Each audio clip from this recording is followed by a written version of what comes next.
ಸಾಯಂಕಾಲದ ಸತ್ಸಂಗ ಶುಭ ಸಂದರ್ಭದಲ್ಲಿ ಪ್ರಾರಂಭದಲ್ಲಿ ನಿರ್ವಾಣ ಶತಕ ಶಿವೋಹಂ ಶಿವೋಹಂ ಚಿದಾನಂದ ರೂಪ ಶಿವೋಹಂ ಶಿವೋಹಂ ಮನೋರ್ಬುದ್ಧಿ ಅಹಂಕಾರ ಚಿತ್ತಾನಿ ನಾಹಂ ನ ಶ್ರೋತ್ರ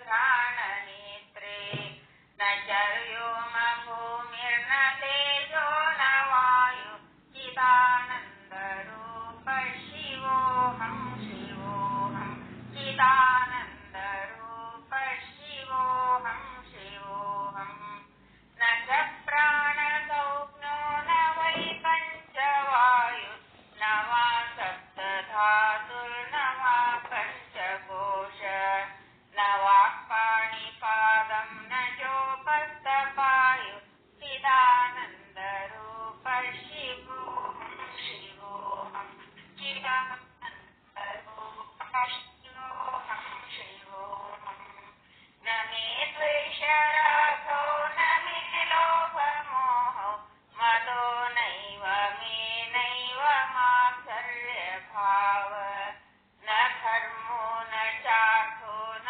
ಕಾಮೋ ನ ಮೋಕ್ಷ ಚಿದಾನಂದ ರೂಪ ಶಿವೋಹಂ ಶಿವೋಹಂ ಚಿದಾನಂದ ರೂಪ ಶಿವೋಹಂ ಶಿವೋಹಂ ನ ಪುಣ್ಯಂ ನ ಪಾಪಂ ನ ಸೌಖ್ಯಂ ನ ದುಃಖಂ ನ ಮಂತ್ರೋ ನ ತೀರ್ಥಂ ನ ವೇದಾ ನ ಯಜ್ಞ ಅಹಂ ಭೋಜನಂ ನೈವ ಭೋಜ್ಯಂ ನ ಭೋಕ್ತಾ ಚಿದಾನಂದ ರೂಪ ಶಿವೋಹಂ ಶಿವೋಹಂ ಚಿದಾನಂದ ರೂಪ ಶಿವೋಹಂ ಶಿವೋಹಂ ಅಹಂ ನಿರ್ವಿಕಲ್ಪೋ ನಿರಾಕಾರ ರೂಪೋ ವಿಭುತ್ವಾಚ ಸರ್ವತ್ರ ಸರ್ವೇಂದ್ರಿಯಾಣಾಂ ನ ಚಾಸಂಗತಂ ನೈವ ಮುಕ್ತಿರ್ನ ಮೇಯ ಚಿದಾನಂದ ರೂಪ ಶಿವೋಹಂ ಶಿವೋಹಂ ಚಿದಾನಂದ ರೂಪ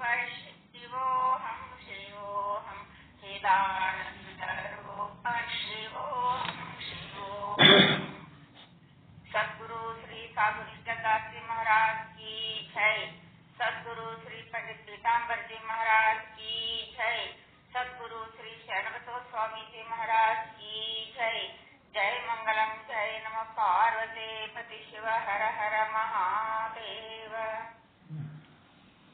ಇಂದಿನ ಈ ಕಾರ್ಯಕ್ರಮದಲ್ಲಿ ಶ್ರೋತ್ರಿಯ ಬ್ರಹ್ಮಸ್ಥ ಸದ್ಗುರು ಶ್ರೀ ಶರಣಬಸವ ಮಹಾಸ್ವಾಮಿಗಳಿಂದ ಶ್ರೋತ್ರಿಯ ಬ್ರಹ್ಮಸ್ಥ ಸದ್ಗುರು ಶ್ರೀ ಶಂಕರ ಭಟ್ಟ ಅಗ್ನಿಹೋತ್ರಿ ಇವರ ಕೃತಿ ವೇದಾಂತ ವಚನ ಮಾಲಿಕೆ ಭಾಗ 2 ಮಹಾಲಿಂಗರಂಗರ ಅನುಭವಾಮೃತ ಗ್ರಂಥವನ್ನು ಆಧರಿಸಿದ ಉಪನ್ಯಾಸಗಳಿಂದ ಕೂಡಿದ ಈ ಒಂದು ಗ್ರಂಥದ ಜ್ಞಾನವನ್ನ ನಮಗೆಲ್ಲ ತಿಳಿಸಿಕೊಡ್ಬೇಕಾಗಿ ಸದ್ಗುರುಗಳಲ್ಲಿ ಕೇಳಬರ್ತೇವೆ.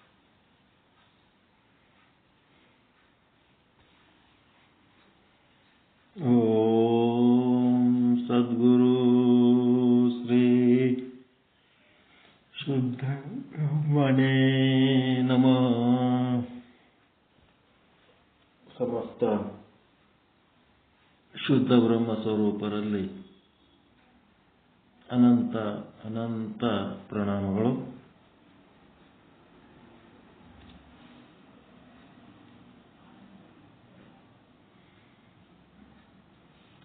ಬ್ರಹ್ಮವಿದ್ ಬ್ರಹ್ಮೈವ ಭವತಿ. ತನ್ನನ್ನು ತಾನು ಬ್ರಹ್ಮ ಅಂತ ಅಂದುಕೊಳ್ಳೋದಲ್ಲ, ತನ್ನನ್ನು ತಾನು ಬ್ರಹ್ಮ ಅಂತ ತಿಳ್ಕೊಂಡಂಗ ಬ್ರಹ್ಮ ಬ್ರಹ್ಮ ಬ್ರಹ್ಮ ಆಗ್ಕೊತ ಹೋಗ್ತಾನೆ. ಅದಕ್ಕೆ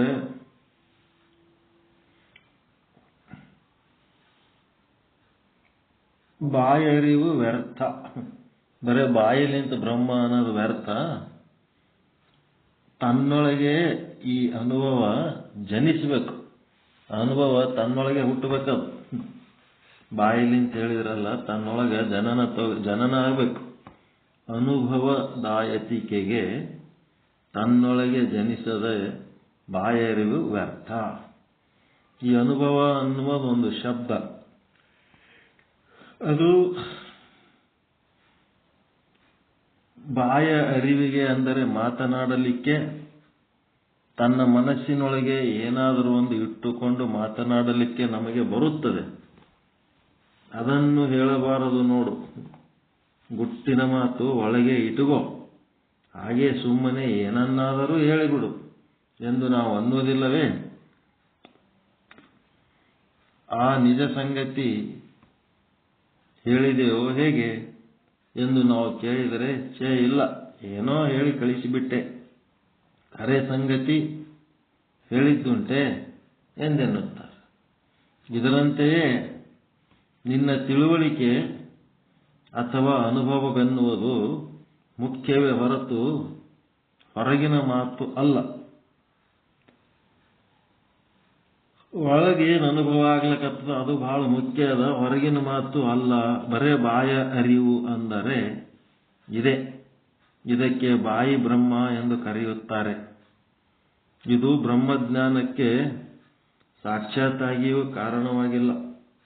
ಬ್ರಹ್ಮಜ್ಞಾನಕ್ಕೆ ಇದು ಬಾಯಿ ಮಾತು ಸಾಕ್ಷಾತ್ತಾಗಿ ಕಾರಣ ಆಗಂಗಿಲ್ಲ. ಇದು ಪರಂಪರೆಯಿಂದಲೂ ಕಾರಣವಾಗಲ್ಲ. ನಾವು ನಮ್ಮಷ್ಟಕ್ಕೆ ನಾವು ಬ್ರಹ್ಮ ಅಂತಂದ್ರೆ ಅದು ಯಾವ ಪದ್ಧತಿಲಿಂತನೂ ಆಗಂಗಿಲ್ಲ, ಸಾಕ್ಷಾತ್ತಾಗಿ ಆಗಂಗಿಲ್ಲ, ಅದು ಕಾರಣ ಆಗಂಗೇ ಇಲ್ಲ. ಪ್ರತಿಯೊಂದು ವಿಷಯದಲ್ಲೂ ಪ್ರಾಮಾಣಿಕತೆ ಬೇಕು. ಅದಕ್ಕೆ ಇಲ್ಲಿ ಏನು ಪ್ರಾಮಾಣಿಕತೆ ಅಂತಂದ್ರೆ, ತಿಳಿದಿದೆ ಅಂದ್ರೆ ತಿಳಿದಿದೆ ಅಂತ ಹೇಳ್ಬೇಕು, ತಿಳಿದಿಲ್ಲ ಅಂದ್ರೆ ತಿಳಿದಿಲ್ಲ ಅಂತ ಹೇಳ್ಬೇಕು. ತಿಳಿಲಾರದ ಲಕ್ಷಣ ಏನಪ್ಪಾ ಅಂತಂದ್ರೆ ಈ ಒಂದು ಮರಣ ಭಯ, ಮತ್ತೆ ಸತ್ತ ಮೇಲೆ ಮುಂದೆ ಏನಾಗಿ ಹುಟ್ಟುತ್ತೀನೋ ಏನೋ ಜನನ ಭಯ, ಇವೆರಡೂ ಹೋಗ್ಬೇಕು. ಜನನ ಭಯ, ಮರಣ ಭಯ ಹೋಗ್ಬೇಕು. ಮತ್ತೆ ಪಾಪ ಪುಣ್ಯಗಳ ಕರ್ತೃತ್ವ ಹೋಗ್ಬೇಕು. ಒಳ್ಳೆ ಕೆಲಸ ಮಾಡಿ ಪುಣ್ಯ ಗಳಿಸ್ಬೇಕು ಅನ್ನೋದು, ಮತ್ತೆ ಕೆಟ್ಟ ಕೆಲಸ ಮಾಡಿದ್ರೆ ಪಾಪ ಬರ್ತದ ಅನ್ನೋದು, ಇವುಗಳನ್ನು ದಾಟಿ ಹೋಗ್ಬೇಕು. ಮತ್ತೆ ತಿಳಿದೋ ತಿಳಿಲಾರ್ದೋ ಹಿಂದೆ ಮಾಡಿದ ಸುಖ ದುಃಖಾದಿಗಳು ಏನೀಗ ಅನುಭವಿಸ್ಲಕತ್ತೀವಿ ಅವು ಯಾವುವು ಶಾಶ್ವತವಾದವು ಅಲ್ಲ ಅಂಥೇಳಿ ಅದ್ರ ಬಗ್ಗೆನೂ ತಿಳುವಳಿಕೆ ಇರಬೇಕು. ಈ ರೀತಿ ತಿಳ್ಕೊಳ್ಳಿಲ್ಲ ಅಂತಂದ್ರೆ ಯಾರಿಗೆ ಪಾಪ ಖರೆ ಅನ್ನಿಸ್ತದ, ಯಾರಿಗೆ ಪುಣ್ಯ ಖರೆ ಅನ್ನಿಸ್ತದ, ಯಾರಿಗೆ ಸುಖ ದುಃಖಗಳು ಖರೆ ಅನ್ನಿಸ್ತವ, ಯಾರಿಗೂ ಜನನ ಮರಣಗಳು ಖರೆ ಅನ್ನಿಸ್ತವ ಅಂತಂದ್ರೆ ಅವರಿಗೆ ಇನ್ನ ಈ ಬ್ರಹ್ಮದ ಅನುಭವ ಆಗಿಲ್ಲ ಅಂತ. ಹೆಂಗ್ ಮಾಡ್ಬೇಕು? ಸುಳ್ಳಾಗಬೇಕಾದ್ರೆ ಹೆಂಗ್ ಮಾಡ್ಬೇಕು? ನಿಜವಾದ ಸಂಗತಿ ಹೇಳಲಿಕ್ಕೆ ಏನು ಅಡ್ಡಿ ಇದೆ? ತಿಳಿದದಂದ್ರೆ ತಿಳಿದದ, ತಿಳಿದಿಲ್ಲ ಅಂದ್ರೆ ತಿಳಿದಿಲ್ಲ ಅಂತ ಸ್ವಚ್ಛ ಹೇಳ್ರಿ. ನಮಗ ಕರ್ತೃತ್ವ ಭೋಕ್ತೃತ್ವಗಳು ಇನ್ನೂ ಏನದವ ಅಂತಂದ್ರ ನಮಗ ಅನಿಸ್ಲಕತ್ತವ, ನಾವೇ ಕರ್ತೃಗಳು ನಾವೇ ಭೋಕ್ತೃಗಳು ನಮಗ ಅನಿಸ್ಲಕತ್ತವ ಅಂತಂದ್ರೆ ಇನ್ನ ತಿಳಿದಿಲ್ಲ ಅಂತ ಅನ್ಕೊಳ್ರಿ. ನಿಜವಾದ ಸಂಗತಿ ಹೇಳಲಿಕ್ಕೆ ಯಾವ ಅಡ್ಡಿ ಇದೆ? ಈಗ ನೋಡಿ, ಡಾಕ್ಟರರು ಬಹಳ ಪ್ರಾಮಾಣಿಕ ರೀತಿಯಿಂದ ನಮಗೆ ರೋಗ ವಾಸಿಯಾಗಲಿ, ತಮಗೂ ಕೀರ್ತಿ ಬರಲಿ ಎಂದು ಆ ರೋಗಿಯನ್ನ ಕೇಳ್ತಾರೆ. ಯಾಕಪ್ಪ ಇವತ್ತು ಹೇಗಿದ್ದೀರಿ ಹೇಳು ನೋಡೋಣ, ಇಂಜೆಕ್ಷನ್ ಕೊಟ್ಟಿದ್ನೆಲ್ಲ ಹೇಳು, ಇವತ್ತೇನಾದರೂ ಸ್ವಲ್ಪ ಆರಾಮನಿಸುತ್ತಿದೆಯೇ? ಆಗ ಆ ರೋಗಿ ಹೇಳುತ್ತಾನೆ, ಏನೂ ಆಗಿಲ್ಲ ರೀ. ಆಗ ಡಾಕ್ಟರು ಔಷಧ ಬದಲು ಮಾಡುತ್ತಾನೆ, ಅಲ್ಲವೇ? ಹಾಗೆಯೇ ತನಗೆ ಏನೇನು ಅನ್ನಿಸುತ್ತದೆಯೋ ಅದನ್ನು ಪ್ರಾಮಾಣಿಕವಾಗಿ ನುಡಿಯಬೇಕಾಗಿದೆ. ವ್ಯವಹಾರದಲ್ಲಿ ಆ ಪ್ರಾಮಾಣಿಕತೆಯನ್ನು ನಾವು ಹೇಗೆ ಬಿಡುವುದಿಲ್ಲವೋ ಹಾಗೆಯೇ ಪರಮಾರ್ಥದಲ್ಲಿಯೂ ಕೂಡ ಈ ಅಜ್ಞಾನವೆನ್ನುವ ರೋಗ ಸಂಪೂರ್ಣವಾಗಿ ಗುಣವಾಗಲಿಕ್ಕೆ ನಾವು ಭವರೋಗ ವೈದ್ಯನಾಗಿರುವಂತಹ ಸದ್ಗುರುವಿನಲ್ಲಿ ಪ್ರಾಮಾಣಿಕ ರೀತಿಯಿಂದ ಎಲ್ಲವನ್ನು ಹೇಳಬೇಕು. ಸುಳ್ಳು ಸುಳ್ಳಾಗಿ ತಿಳಿಯಿತು ಬಿಡ್ರಿ ಅಂತ ಅನ್ನಬಾರ್ದು. ಸುಮ್ಮನೆ ತಿಳಿತು ಅನ್ನಬೇಡ್ರಿ. ನಿಮಗೆ ತಿಳಿದಿಲ್ಲ ಅಂದ್ರೆ ತಿಳಿದಿಲ್ಲ ಅಂತ ಹೇಳ್ರಿ, ತಿಳಿದಂತ ಸುಳ್ಳು ಹೇಳಬೇಡ್ರಿ. ಅವುಗಳೇ ಮುಂದೆ ಗೊಂದಲಗಳನ್ನು ಉಂಟು ಮಾಡುತ್ತವೆ. ಎಲ್ಲ ತಿಳಿದದ ಮುಂದೆ ಗದ್ದಲಕ್ಕೆ ಬೀಳಬೇಡ್ರಿ ಅಂತ ಹೇಳ್ತಾನೆ. ಅದು ತಿಳಿಯಿತು ಎಂದು ಒಂದು ದಿವಸ ಅನ್ನುತ್ತಾನೆ, ಮರುದಿವಸ ಒಂದಾನೊಂದು ದೊಡ್ಡ ಸಂಶಯವನ್ನ ತೆಗೆದುಕೊಂಡು ಬರುತ್ತಾನೆ. ತಿಳಿದದೇನಪ್ಪ ಅಂದ್ರೂ ತಿಳಿತ್ರಿ ಅಂತಾನ. ಮರುದಿನ ನೋಡಿದ್ರೆ ಅದೇ ವಿಷಯದಾಗ ಒಂದು ದೊಡ್ಡ ಸಂಶಯ ಮತ್ತೆ ಹಿಡ್ಕೊಂಡ್ ಬರ್ತಾನೆ. ತಿಳಿದಿತ್ತಂದ್ರೆ ಸಂಶಯ ಯಾಕೆ ಬರ್ತದೆ? ಸಂಶಯ ಬರಲಾರದಷ್ಟು ತಿಳುವಳಿಕೆಗೆ ತಿಳಿತು ಅನ್ಬೇಕು.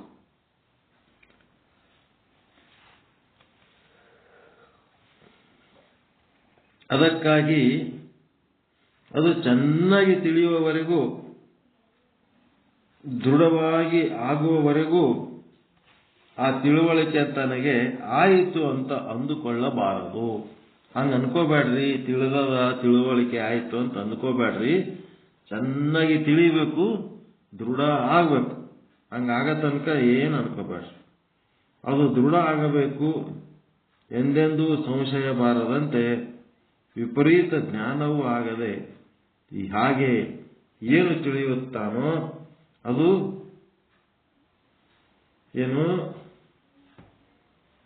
ದೃಢ ಆಗಬೇಕು. ಎಂದೆಂದೂ ಸಂಶಯ ಬಾರದಂತೆ ವಿಪರೀತ ಜ್ಞಾನವೂ ಆಗದ ಹಾಗೆ ಏನೇನು ತಿಳಿಯುತ್ತಾನೋ ಅದು ಸಮ್ಯಕ್ ಜ್ಞಾನ ಶ್ರುತಿರೀತಂ. ಸಮ್ಯಕ್ ಜ್ಞಾನಂ ಶ್ರುತಿರೀತಂ. ಇದೊಂದು ಬರ್ಕೋಬೇಕು ನೀವು, ಸೂತ್ರ ಇದು. ಸಮ್ಯಕ್ ಜ್ಞಾನಂ ಶ್ರುತಿರೀತಂ ಅಂದ್ರೆ ಸರ್ವೋತ್ತಮವಾದ ಜ್ಞಾನವೆಂದರೆ ಸಂಶಯ ಮತ್ತು ವಿಪರೀತ ಗ್ರಹಣಗಳಿಂದ ಬಿಡುಗಡೆಯಾಗುವುದು. ಸಂಶಯ ಇರಬಾರದು, ಮತ್ತೆ ವಿಪರೀತ ಅಪೋಸಿಟ್ ಗ್ರಹಣಗಳು, ಅದರ ಅಪೋಸಿಟ್ ಹೊಡೆಯೋದಿರಬಾರದು. ಅದ್ವೈತ ಓದ್ಕೋತ ಹೋಗಿ ಒಮ್ಮಿದೊಮ್ಮಿಗೆ ದ್ವೈತಕ್ಕೆ ಹೋಗಬಾರ್ದು. ವಿಪರೀತ ಅಂದ್ರೆ ಅಪೋಸಿಟ್ ಆಗೋದು. ಆ ರೀತಿ ಗ್ರಹಣ ಮಾಡಬಾರ್ದು. ಮತ್ತೆ ಸಂಶಯ ಪಡಬಾರ್ದು. ಇವುಗಳಿಂದ ಬಿಡುಗಡೆ ಆಗಬೇಕು. ಅಲ್ಲಿ ಸಂಶಯ ಬರುವ ಹಾಗೇ ಇಲ್ಲ. ಈಗ ವ್ಯವಹಾರದೊಳಗೆ ನಾನು ಇಂಥವನು ಎಂಬ ವಿಷಯದಲ್ಲಿ, ನಾನು ಮನುಷ್ಯ ಎಂಬ ವಿಷಯದಲ್ಲಿ, ನಾನು ಪುರುಷ ಎಂಬ ವಿಷಯದಲ್ಲಿ, ನಾನು ಬ್ರಾಹ್ಮಣ ಎಂಬ ವಿಷಯದಲ್ಲಿ ನಮಗೇನಾದರೂ ಸಂಶಯ ಇದೆಯೇ? ನೋಡ್ರಿ ಹೆಂಗಿರ್ಬೇಕು. ಯಾರಿಗಾರ ಗಂಡಸ ಮಕ್ಕಳಿಗೆ ನಾ ಹೆಣ್ಮಗಳತ್ತೆ ಎಂದರೆ ಡೌಟ್ ಬಂದದೇನು ಅವರಿಗೆ?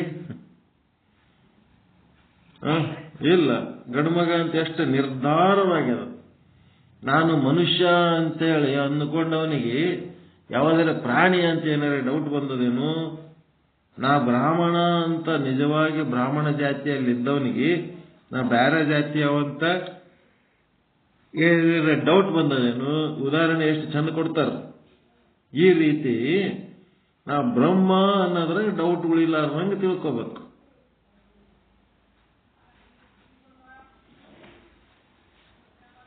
ಯಾರಿಗೂ ತಮ್ಮ ತಮ್ಮ ವಿಷಯದಲ್ಲಿ ಸಂಶಯ ಬರುವುದೇ ಇಲ್ಲ.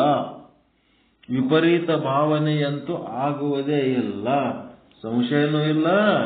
ವಿಪರೀತ ಭಾವನೆ ಅಂದ್ರೆ ಗಂಡಸ ಮಗನಿಗೆ ನಾ ಗಂಡಸ ಮಗ ಹೌದೋ ಅಲ್ಲೋ ಅಂತ ಒಂದು ಡೌಟ್. ಮತ್ತು ವಿಪರೀತ ಭಾವನೆ ಅಂದ್ರೆ ನಾ ಹೆಣ್ಣು ಮಗಳು ಅಂತೇಳಿ ವಿಪರೀತ ತಿಳ್ಕೊಂಡ್ರು ಅಂದ್ರೆ ಹಂಗಾಗಂಗಿಲ್ಲ. ಹೆಣ್ಣು ಮಕ್ಕಳು ನಾ ಗಂಡು ಮಕ್ಕ ಅಂತ ತಿಳ್ಕೊಂಡ್ರೆ ವಿಪರೀತ ಭಾವನೆ. ನಾ ಹೆಣ್ಣು ಹೌದಾ ಅಲ್ಲ ಅಂತಂದ್ರೆ ಸಂಶಯ. ಈ ರೀತಿ ಇರ್ತದ. ತಮ್ಮ ವಿಷಯದಲ್ಲಿ ಎಂದೂ ಇಂಥ ಭಾವನೆ ಆಗುವುದೇ ಇಲ್ಲ. ಹೀಗಿರುತ್ತದೆಯೇ ಇಲ್ಲವೇ? ಈ ಪರಮಾರ್ಥದಲ್ಲಿಯೂ ಹಾಗೆ ಆಗಬೇಕು. ಇದೇ ತರ ಆಗಬೇಕು. ನಾನು ಬ್ರಹ್ಮವೇ ಇದ್ದೇನೆ ಎಂಬ ನಿಶ್ಚಯ ಒಂದಿದೆಯಲ್ಲ, ಅದು ಆಗಬೇಕು. ಅದರೊಳಗೆ ಸಂಶಯನೂ ಇರಬಾರ್ದು, ಮತ್ತೇನಿರಬಾರ್ದು, ವಿಪರೀತ ಭಾವನೆ. ನಾ ಜೀವ ಅನ್ನೋದು ಬ್ರಹ್ಮನ ಅಪೋಸಿಟ್ ಯಾವುದು? ಜೀವ. ಬ್ರಹ್ಮನೇ ಜೀವನೇ ಬ್ರಹ್ಮಾತನಲ್ಲ, ಅದಕ್ಕೆ ನಾ ಜೀವ ಅನ್ನೋ ಭಾವ ಇರಬಾರ್ದು.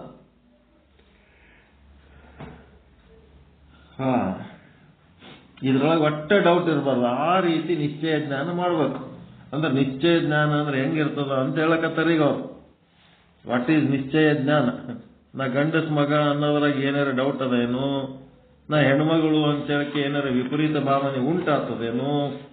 ಈ ರೀತಿ ನಾ ಬ್ರಹ್ಮ ಅನ್ನೋದ್ರಾಗ ಡೌಟ್ ಇರ್ಲಾರ್ದಂಗ, ನಾ ಜೀವ ಅನ್ನಂತ ವಿಪರೀತ ಭಾವನೆ ಇರ್ಲಾರ್ದಂಗ ಏನಾಗಬೇಕು? ಗಟ್ಟಿತನ ಬರ್ಬೇಕು, ನಿಶ್ಚಯ ಅದು ಆಗಬೇಕು. ಜೀವ ನಾನು ಎಂಬುದು ಭಾವದಲ್ಲಿ ಬರಬಾರದು. ಅದು ನಿಶ್ಚಯ ಜ್ಞಾನ, ದೃಢ ಜ್ಞಾನ, ದೃಢ ಅಪರೋಕ್ಷ ಜ್ಞಾನ ಎಂದು ಮುಂತಾಗಿ ಅನೇಕ ಮಾತಿನಿಂದ ಕರೆದಿದ್ದಾರೆ. ಆ ನಾನು ಜೀವ ಅನ್ನೋ ಭಾವ ಬರಬಾರದು. ನಾ ಬ್ರಹ್ಮವೇ ಇದ್ದೇನೆ ಎಂಬುದೇನು ನಿಶ್ಚಯದಲ್ಲ, ಅದಕ್ಕೆ ನಿಶ್ಚಯ ಜ್ಞಾನ ಅಂತಾರ, ದೃಢ ಜ್ಞಾನ ಅಂತಾರ, ದೃಢ ಅಪರೋಕ್ಷ ಜ್ಞಾನ ಅಂತಾರೆ. ಈ ರೀತಿ ಮುಂತಾದ ಮಾತುಗಳಿಂದ ಕರೆದಿದ್ದಾರೆ. ಮತ್ತೆ ಮತ್ತೆ ಅದೇ ಮಾತನ್ನು ಗಟ್ಟಿ ಮಾಡಿಸುತ್ತಾರೆ. ಅದಕ್ಕೆ ನಿಶ್ಚಯ ಜ್ಞಾನ ಅಂದ್ರೆ ಹೆಂಗಾಗಬೇಕು ಅಂತ ಕೇಳಿದ್ರೆ ಉದಾಹರಣೆಗೆ ಬಂತಲ್ರಿ. ಉದಾಹರಣೆಗಳು ಹೆಂಗ್ ಕೊಟ್ರು ಅವ್ರು? ನಾವು ಗಂಡಸ್ ಮಗ ಅನ್ನೋದ್ರಾಗ ಏನು ಡೌಟ್ ಅದ ಏನು? ಇಲ್ಲ ಅಂತ ಅಂದ್ರೆ ಅದು ಸಂಶಯ ಇಲ್ಲ. ಮತ್ತ ನಾ ಹೆಣ್ಣು ಮಗಳದೀನಿ ಅಂತ ಬಂತಂದ್ರೆ ತಲೆಗ ಅದು ವಿಪರೀತ ಜ್ಞಾನ. ಹಾಗಿರಬಾರ್ದು. ಈಗ ನಾನು ತಿಳಿದು ಇದ್ದೇನೆ, ಆದರೂ ಇದೆಲ್ಲ ಎಷ್ಟು ತ್ರಾಸಾಗುತ್ತದೆ ನೋಡ್ರಿ. ಇನ್ನೂ ಪ್ರಪಂಚದೊಳಗಿನ ತ್ರಾಸು ಹೋಗವಲ್ದು. ನಾ ಬ್ರಹ್ಮ ಅಂತೇಳಿ ತಿಳಿದೀನಿ, ಆದ್ರೆ ಈ ಪ್ರಾಪಂಚಿಕ ಕಷ್ಟ ಏನದಲ್ಲ, ಈ ದುಃಖ ಹೋಗುವಲ್ದು, ನನಗೆ ದುಃಖ ಹೋಗುವಲ್ದು ನನಗೆ ಅಂತೇಳಿ ಮೇಲಿಂದ ಮೇಲೆ ಮೋಹ ಬರ್ತಾ ಇದೆ, ಶೋಕ ಬರ್ತಾ ಇದೆ. ತಿಳಿದಿಲ್ಲ ಅಂತ ಅಂದಿರೇನು? ತಿಳಿದಿದ್ದೇನೆ, ಆದರೆ ಇದು ಹೋಗುವಲ್ದು ಅಂತ ಅವನು ಅಂತಾನೆ.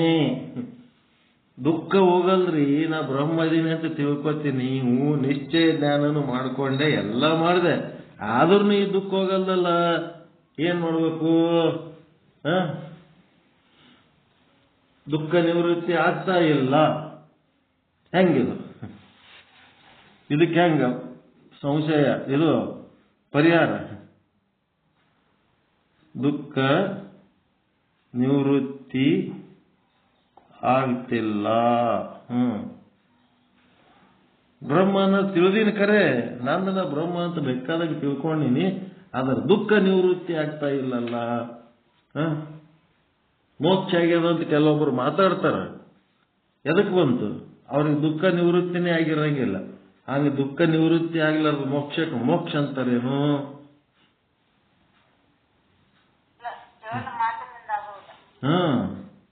ಅದಕ್ಕ ಮೇಲಿಂದ ಮೇಲೆ ಮೋಹ ಬರ್ತಾ ಇದೆ, ಶೋಕ ಬರ್ತಾ ಇದೆ, ತಿಳಿದಿಲ್ಲ ಅಂತ ಅಂತಿರೇನು?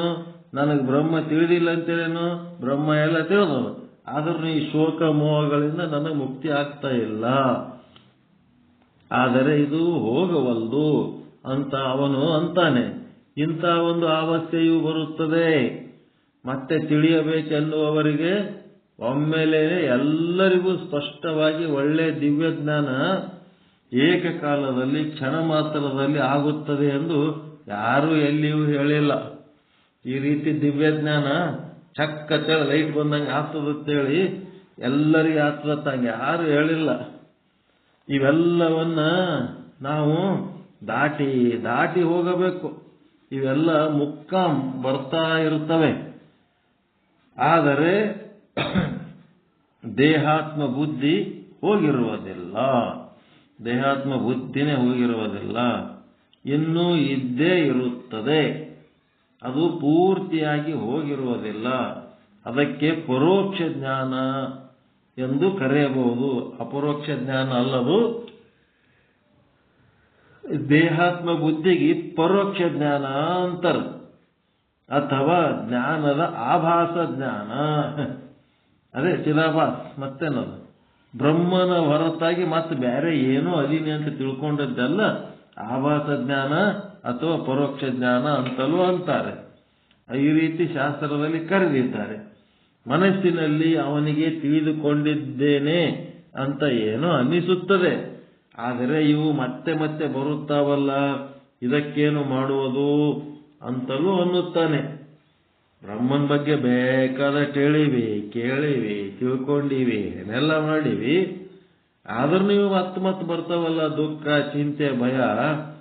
ಹೆಂಗಿದು? ಇದಕ್ಕೇನ್ ಮಾಡಬೇಕು? ತಿಳಿದ್ರು ನೀವು ಬಿಡ್ತಾ ಇಲ್ಲಲ್ಲ, ಹೆಂಗ? ಈಗ ನೋಡ್ರಿ, ಪ್ರಾತಿಭಾಷಿಕ ಸತ್ಯ ಹೆಂಗದ ಅಂದ್ರ, ಒಂದ್ ಸ್ವಲ್ಪ ಬೆಳಕು ಬಂತು, ಏನಾಗ್ಬಿಡ್ತು? ಹಾವು ಹೋಗಿ ಹಗ್ಗಾಗ್ಬಿಡ್ತು, ಸೆಟ್ರೇಟ್ ಆಗಿಬಿಡ್ತು. ಪ್ರಾಬ್ಲಮ್ಮು ಸೆಟ್ರೇಟ್ ಆಯ್ತು, ಸಮಸ್ಯೆ ಇಲ್ಲ. ಹಾವು ಇಲ್ಲಪ್ಪ, ಇಲ್ಲಿ ಹಗ್ಗದ ಅಂತೇಳಿ ಸಮಸ್ಯೆ ಬಗೆಹರಿದು ಹೋಗ್ಬಿಡ್ತು. ಆದ್ರೆ ಈ ನದಿ ಒಳಗ, ನದಿ ದಂಡಿಗೆ ತೆಂಗಿನ ಗಿಡದ ನೆರಳು ನೀರಾಗ ಬಿದ್ದಿರ್ತದ. ಸರೋವರದ ದಂಡಿಗೆ, ನದಿ ನೆರಳಾಗ ಅಲ್ಲಿ ಏನಾಗ್ತಿರ್ತದಂದ್ರ, ತೆಂಗಿನ ಗಿಡದ್ದು ನೆರಳು ಹೆಂಗಿರ್ತದ? ಸೀದಾ ಇರ್ತದ, ಉಲ್ಟಾ ಇರ್ತದ? ನೀರಾಗ ಉಲ್ಟಾ ಇರ್ತದೆ, ತಲೆ ಕೆಳಗಾಗಿರ್ತದ. ಅದನ್ನ ನಾವು ತೆಂಗಿನ ಗಿಡ ಕರೆಕ್ಟ್ ಸೀದಾ ಅದ ಅಂತೇಳಿ ನಾವು ಅಂದುಕೊಂಡ್ರೂ ಸಹಿತ, ನಮ್ಮ ತೆಂಗಿನ ಗಿಡದ ಜ್ಞಾನ ಸೀದಾ ಇದ್ದದ್ರ ಜ್ಞಾನ ಆದ್ಮೇಲೂ ಅದನ್ನು ಸೀದಾ ಆಗ್ಬೇಕಲ್ಲ. ಪ್ರತಿಬಿಂಬ ಉಲ್ಟನೇ ಇರ್ತದ. ಅಂದ್ರ ತಿಳಿದ ಮೇಲೂ ಇದು ಸಮಸ್ಯೆ ಬಗೆಹರಿದಿರಂಗಿಲ್ಲ, ಅದು ಹಂಗೆ ಇರ್ತದೆ ಸಮಸ್ಯೆ. ಹೆಂಗ ಅನ್ನೋದು ಹೇಳ್ತಾರೆ. ತಿಳಿದ ಮೇಲೂ ಈ ದುಃಖ ಬರ್ಲಕ್ಕತ್ತದ ಅಂದ್ರೆ ಹಿಂಗೆ. ತೆಂಗಿನ ಗಿಡ ಸೀದಾ ಅದಂತ ತಿಳಿದ ಮೇಲೆ ಅದು ಸೀದಾ ಆಗ್ಬೇಕಲ್ಲ, ಆಗಂಗಿಲ್ಲ. ತೆಂಗಿನ ಗಿಡ ಸೀದಾ ಇದ್ರೂ ಅದು ಉಲ್ಟನೇ ಕಾಣಿಸ್ತಿರ್ತದೆ ಪ್ರತಿಬಿಂಬ.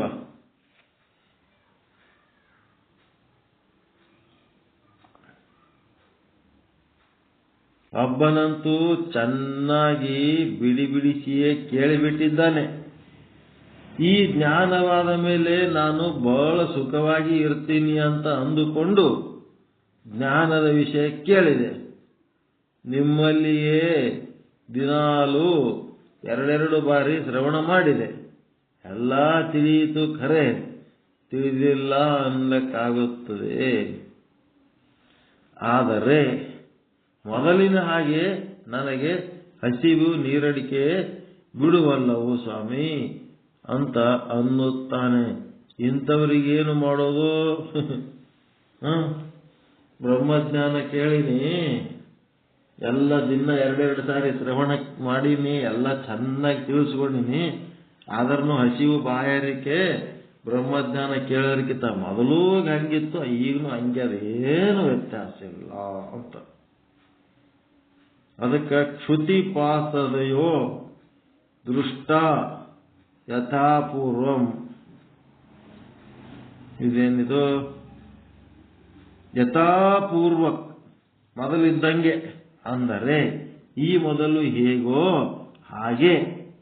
ಈ ಮೊದಲು ಏನು ಹಸಿವೆ ಆಗ್ತಿತ್ತಲ್ಲ, ಸಮಯ 12 ಆದ ಕೂಡಲೇ ನಾವು ಊಟಕ್ಕೆ ತಯಾರಾಗಲೇಬೇಕು. 1 ನಿಮಿಷ ಕೂಡ ತಡ ಆಗೋಂಗಿಲ್ಲ. ಹಾಗಿದ್ದದ್ದು ಈ ಜ್ಞಾನ ಮಾಡಿಕೊಂಡ ಮೇಲೆ ಹಸಿವು, ನೀರಡಿಕೆ ಮೊದಲಾದವುಗಳು ಹಿಂಗುತ್ತವೆ. ಸಮಯ 12 ಆದ ಕೂಡಲೇ ನಾವು ಊಟಕ್ಕೆ ತಯಾರಾಗಲೇಬೇಕು. 1 ನಿಮಿಷ ಕೂಡ ತಡ ಆಗುವ ಹಾಗಿಲ್ಲ. ಹಾಗಿದ್ದದ್ದು ಈ ಜ್ಞಾನ ಮಾಡಿಕೊಂಡ ಮೇಲೆ ಹಸಿವು, ನೀರಡಿಕೆ ಮೊದಲಾದವುಗಳು ಹಿಂಗುತ್ತವೆ ಎಂದು ಅಂದುಕೊಂಡಿದ್ದೆ. ಆದರೆ ಜ್ಞಾನವೇನೋ ಆಗಿದೆ. ಹಸಿವೆ ಆದಿ ಶಬ್ದದಿಂದ ಎಲ್ಲವೂ ಹಸಿವೆ, ನೀರಡಿಕೆ ಮತ್ತೊಂದು ಮಗದೊಂದು ಮೊದಲಿನಂತೆ ಇವೆ ಎಂದು ಅನ್ನುವವರಿಗೆ ಏನು ಉತ್ತರ ಹೇಳುತ್ತೀರಿ ಅಂತಂದ್ರೆ, ತನಗೆ ಜ್ಞಾನವಾಗಿದೆ ಎಂದು ಅವನು ಅನ್ನುತ್ತಾನೆ. ಆಗಿಲ್ಲ ನೋಡಿರಿ ಎಂದು ನೀವು ಹೇಳುತ್ತೀರೋ ಹೇಗೆ? ಆಗಿಲ್ಲವೆಂದು ನೀವು ಅನ್ನುವುದಾದರೆ ಜ್ಞಾನವಾದ ಮೇಲೆ ಹಸಿವು, ನೀರಡಿಕೆ ಆಗದಂತೆ ನೀನು ಜ್ಞಾನ ಮಾಡಿಕೋ ಎಂದು ನೀವು ಅವನಿಗೆ ಹೇಳಿದರೆ ಅದು ಅವನು ಜೀವಂತ ಇರುವವರೆಗೆ ಮಾತ್ರ ಸಾಧ್ಯವಿಲ್ಲ. ಮುಂದೇನಾಗುತ್ತದೋ, ಜೀವ ಹೋದ ಮೇಲೆ ಏನಾಗುವುದಿರುತ್ತದೆಯೋ ಅವನಿಗೆ. ಆದ್ದರಿಂದ ಅದು ಅಲ್ಲವೇ ಅಲ್ಲ ಅಂತ ತಿಳಿಯಬೇಕು. ಜ್ಞಾನವಾದ ಮೇಲೆಯೂ ಎಲ್ಲ ವ್ಯವಹಾರಗಳು ಮೊದಲಿನ ಹಾಗೆ ನಡೆಯುತ್ತಿದ್ದವು, ಹಾಗೆ ನಡೆದೇ ತೀರುತ್ತವೆ. ಇದನ್ನು ನೀವು ನೆನಪಿನಲ್ಲಿಟ್ಟುಕೊಳ್ಳಬೇಕು. ಅದು ಆಗಬಾರದರಿ, ಇದು ಆಗಬಾರದರಿ, ಆದರೂ ಒಂಚೂರು ಇಷ್ಟೇ ಆಗಬೇಕು, ಅಷ್ಟೇ ಆಗಬೇಕು ಅನ್ನುವ ಹಾಗಿಲ್ಲ. ಹಾಗೆ ಕಾಯಿದೆ ಇಲ್ಲ. ಈ ಜ್ಞಾನಕ್ಕೂ ನಿನ್ನ ವ್ಯವಹಾರಕ್ಕೂ ಯಾವ ಸಂಬಂಧವೂ ಇಲ್ಲ. ಅಜ್ಞಾನ ಕಾಲದಲ್ಲಿ ಯಾವ ವ್ಯವಹಾರ ಮಾಡುತ್ತಾರೋ, ಏನು ನಡೆಯುತ್ತವೆಯೋ ಅವು ಎಲ್ಲವೂ ನಡೆಯುತ್ತವೆ. ಆದರೆ ಇವನಿಗೆ ಬಾಧರಹಿತವಾಗಿ ನಡೆಯುತ್ತವೆ.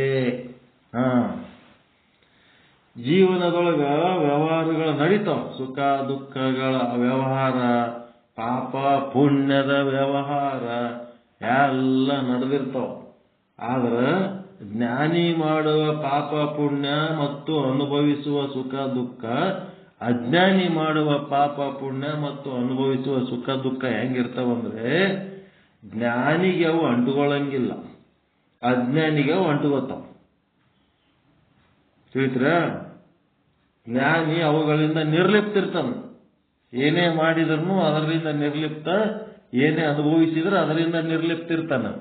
ಅಜ್ಞಾನಿ ಏನ್ ಮಾಡ್ತಾನ? ಮಾಡೋದ್ರೊಳಗೂ ಲಿಪ್ತ ಆಗಿರ್ತಾನ, ಅದು ಅನುಭವಿಸುವುದರೊಳಗೂ ಲಿಪ್ತ ಆಗಿರ್ತಾನ. ಬ್ರಹ್ಮಜ್ಞಾನಿ ಅಂದ್ರೆ ಹಿಂಗಿರ್ಬೇಕು, ಹಾಂಗಿರ್ಬೇಕು, ಇದು ಮಾಡಬಾರ್ದು, ಅದು ಮಾಡಬಾರ್ದು ಅಂತಿಲ್ಲ. ಅವನು ಎಲ್ಲ ಮಾಡ್ತಿರ್ತಾನ. ಏನ್ ಮಾಡಿದ್ರು ಅವನು ನಿರ್ಲಿಪ್ತ ಇರ್ತಾನ. ಅವ ಒಟ್ಟ ಹೊರಗೆ ನಿಮಗೆ ಕಾಣಂಗೇ ಇಲ್ಲ. ಬ್ರಹ್ಮಜ್ಞಾನಿ ಹ್ಯಾಂಗ ಅನ್ನತ್ತೆ ಕಾಣಂಗಿಲ್ಲ. ಅವನ ಗುಣ ಸ್ವಭಾವ ಎಲ್ಲ ನಾರ್ಮಲ್ ಆಗಿ ಎಲ್ಲ ಜನರು ಹೆಂಗಿರ್ತದ ಹಂಗೆ ಇರ್ತದ. ಅದಕ್ಕ ಇಲ್ಲೇನದಂದ್ರ, ಅವನಿಗೆ ಇಷ್ಟು ಬಹಳ ಪೂಜೆ ಮಾಡ್ತಾನ, ಅವನಿಗೆ ಕಷ್ಟ ಅಷ್ಟು ಆಗ್ಬಾರ್ದಾಗಿತ್ತು, ಸ್ವಲ್ಪ ಆಗ್ಬೇಕು, ಹೆಚ್ಚಾಗಬೇಕು, ಅದು ಆಗ್ಬಾರ್ದಾಗಿತ್ತು, ಇದು ಆಗ್ಬಾರ್ದಾಗಿತ್ತು ಅಂತೇನಂತಾರಲ್ಲ. ಆದರೆ ಜ್ಞಾನಿಗೆ ಏನಿರ್ತದ್ರಿ? ಬಾಧರಹಿತ. ಯಾಕಂದರೆ ಅಲ್ಲಿ ಕರ್ಮ ಮಾಡ್ತಾನ, ಆದ್ರ ಅದರ ಕರ್ತೃ ನಾನಲ್ಲ ಅಂತ ಮಾಡ್ತಾನ. ಭೋಗ ಮಾಡ್ತಾನ, ಅದರ ಭೋಕ್ತೃ ನಾನಲ್ಲ, ಇದೆಲ್ಲ ಸುಳ್ಳು ಎಂದು ತಿಳಿದಿರುತ್ತಾನೆ. ಇದೊಂದು ಇಂಪಾರ್ಟೆಂಟ್ ಪಾಯಿಂಟ್. ಇದು ಬ್ರಹ್ಮಾಗದಕ್ಕ ಹೌದಾ ಇಲ್ಲ? ತಿಳಿದದ ಇಲ್ಲ?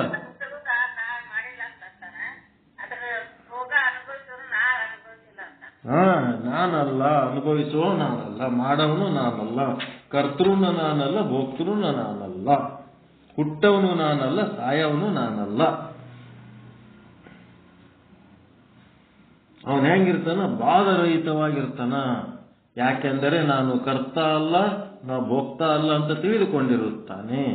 ಈ ಕರ್ತ ಭೋಕ್ತ ಎಲ್ಲ ಇದು ಸುಳ್ಳು, ಮಿಥ್ಯ ಅಂತ ತಿಳಿದುಕೊಳ್ಳಿರುತ್ತಾನೆ. ಅಜ್ಞಾನಿ ಆದವ ಏನ್ ಮಾಡ್ತಾನ? ಇದೆಲ್ಲ ನಿಜ ಅಂತ ತಿಳಿದುಕೊಂಡಿರುತ್ತಾನೆ. ಹುಟ್ಟಿದ್ದು, ಸತ್ತದ್ದು, ಪಾಪ ಪುಣ್ಯ ಮಾಡಿದ್ದು, ಸುಖ ದುಃಖ ಅನುಭವಿಸಿದ್ದು ಇದು ಸತ್ಯ ಅನ್ಕೊಂಡಿರ್ತಾನ ಅಜ್ಞಾನಿ. ಜ್ಞಾನಿ ಏನಾಗ್ತಾನ?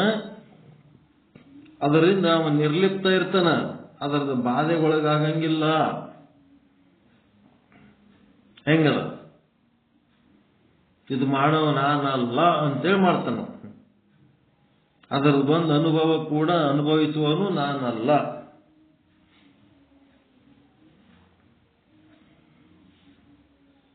ಆದ್ದರಿಂದ ಅವನಿಗೆ ಬಾಧ.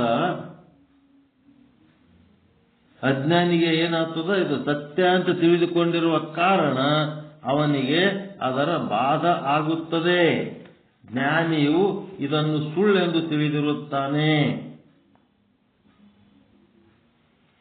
ನಾಟಕದೊಳಗಿನ ಸೋಗು ಇದ್ದ ಹಾಗೆ ಇದ್ದಾನೆ. ಯಾವುದೋ ಒಂದು ಪಾತ್ರ ವಹಿಸ್ಯಾನ, ಆ ಪಾತ್ರ ತಾನಲ್ಲ ಅನ್ನೋದು ಅವನಿಗೆ ಗೊತ್ತು. ಅದಕ್ಕಾಗಿ ಇವನಿಗೆ ಬಾಧ ಆಗುವುದಿಲ್ಲ.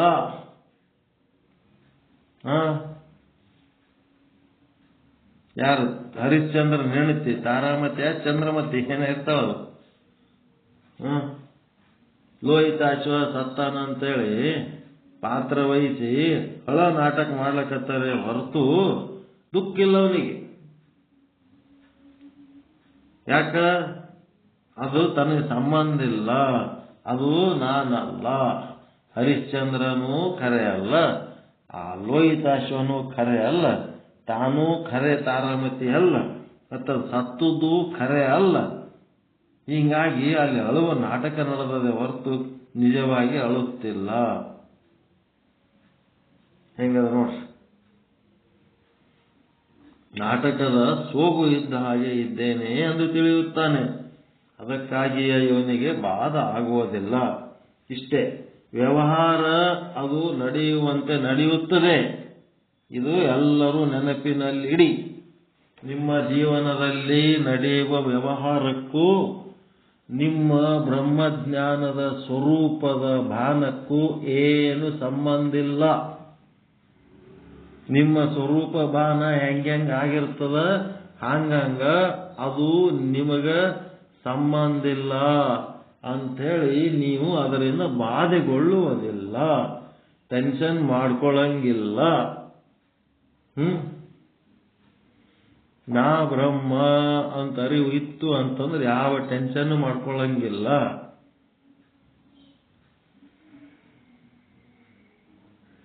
ಅದೆಲ್ಲ ಸುಳ್ಳು ಅಂತ ಏನೇನು ನಮಗೆ ದುಃಖ ಭಯ ಚಿಂತೆ ಕೊಡ್ಲಕತ್ತವ ಅವೆಲ್ಲ ಸುಳ್ಳದವ ಅಂತ ಅಂದು ಅವನೇನ್ ಮಾಡ್ತಾನ, ಅದರಿಂದ ಬಾಧೆಗೊಳ್ಳುವುದಿಲ್ಲ.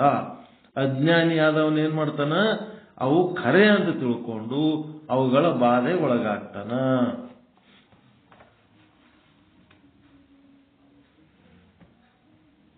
ಹೆಂಗ್ ತಿಳ್ಕೊತಿರೋದು? ಚಲೋ ಅದ ಮಾರ್ಗದರ್ಶನ.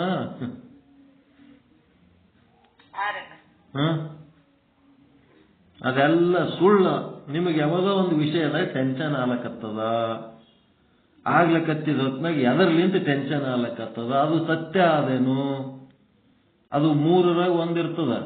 ಒಂದು ವ್ಯಾವಹಾರಿಕ ಇರ್ತದ, ಒಂದು ಪ್ರಾತಿಭಾಷಿಕ ಇರ್ತದ, ಇಲ್ಲ ಅಂದ್ರೆ ಒಂದು ಇದು ಇರ್ತದ. ಯಾವುದು? ಕ್ಷುದ್ರ ಸತ್ಯ. ಇವೆಲ್ಲ ಮಿಥ್ಯ. ಈ ಮಿಥ್ಯ ವಸ್ತುಗಳಿಂದ ಉಂಟಾಗುವ ಸುಖ ದುಃಖಗಳು ಮಿಥ್ಯ. ನಾನು ಬ್ರಹ್ಮ ಅದೀನಿ ಅಂತ ಗಟ್ಟಿ ಆದಾಗ ಇವೆಲ್ಲ ಮಿಥ್ಯ ಆಯಿತು ಅಂದ್ರೆ ಅಲ್ಲಿ ದುಃಖನೂ ಇಲ್ಲ, ಭಯನೂ ಇಲ್ಲ, ಚಿಂತೆ ಇಲ್ಲ. ಹಂಗ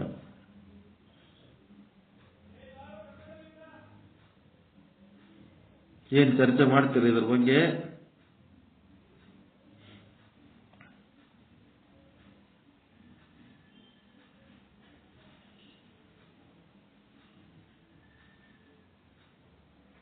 ಪಾರಮಾರ್ಥಿಕ ಸತ್ಯವನ್ನು ಬಿಟ್ಟು ಉಳಿದು ಎಲ್ಲ ಕ್ಷುದ್ರ ಸತ್ಯ ಆಗಲಿ, ಪ್ರಾತಿನಿಧಿಕ ಸತ್ಯ ಆಗಲಿ, ವ್ಯವಹಾರಿಕ ಸತ್ಯ ಇದೆಲ್ಲ ಮಿಥ್ಯಾನದ. ವ್ಯಾವಹಾರಿಕ ಜೀವನ ಅಂತೂ ವ್ಯಾವಹಾರಿಕ ಜೀವನದಾಗ ಪಾಪ ಪುಣ್ಯ ಮಾಡೋದದ, ಹುಟ್ಟದು ಸಾಯದ, ಮತ್ತೆ ಸುಖ ದುಃಖ ಅನುಭವಿಸುವುದದ, ಬರೋದು ಹೋಗೋದು ಆದ. ಪುಣ್ಯ ಮಾಡಿ ಸ್ವರ್ಗಕ್ಕೆ ಹೋಗೋದು, ಪುಣ್ಯ ಖಾಲಿ ಆದ್ಮೇಲೆ ಮತ್ತೆ ಬರೋದು. ಪಾಪ ಮಾಡಿ ನರಕಕ್ಕೆ ಹೋಗೋದು, ಪಾಪ ಖಾಲಿ ಆದ್ಮೇಲೆ ಮತ್ತೆ ಮರ್ತಕ್ಕೆ ಬರೋದು. ಇದು ಬರೋದು ಹೋಗೋದು, ಹುಟ್ಟೋದು ಸಾಯೋದು, ಪಾಪ ಪುಣ್ಯ ಮಾಡೋದು. ಈ ಶರೀರ ನಾನಲ್ಲ, ನಾನು ಬರೋದು ಹೋಗೋನು ಅಲ್ಲ, ನಾನು ಇರೋದೀನಿ. ಈ ಶರೀರದ ಆಗುವುಗಳು ನನ್ನ ಸಂಬಂಧ ಇಲ್ಲ ಅಂತ ನಾವು ತಿಳ್ಕೊಂಡ್ರೆ ಅಂತಂದ್ರೆ ಅಲ್ಲಿ ನಮ್ಗೆ ಯಾವ ದುಃಖನೂ ಆಗುದಿಲ್ಲ, ಬಾಧೆಗೊಳ್ಳುವುದೇ ಇಲ್ಲ ಆ ಸಮಸ್ಯೆಯಿಂದ. ಇದೆಲ್ಲ ತಿಳ್ಕೊಂಡ್ರ ನಾ ಬ್ರಹ್ಮ ಅಂತ ತಿಳ್ಕೋಬೇಕಾದ್ರೆ ಆ ಬ್ರಹ್ಮ ಅನ್ನೋದು ಮರೆಸಿ ನಮಗೆ ದುಃಖ ಕೊಡುವಂತ ವಸ್ತುಗಳ ಸತ್ಯದವಾದ ಅದ್ರ ಸ್ವರೂಪ ಏನಂತ ತಿಳ್ಕೋಬೇಕು. ಅವೆಲ್ಲ ಸುಳ್ಳು ವಸ್ತುಗಳದವ, ಸುಳ್ಳು ಸುಖ ದುಃಖ ಕೊಡ್ಲಕತ್ತವ ಅಂತೇಳಿ ತಿಳ್ಕೋಬೇಕು. ಹೌದಲ್ರಿ? ಅವುಗಳಿಂದ ಬಾಧೆಗೊಳ್ಳಬಾರದು.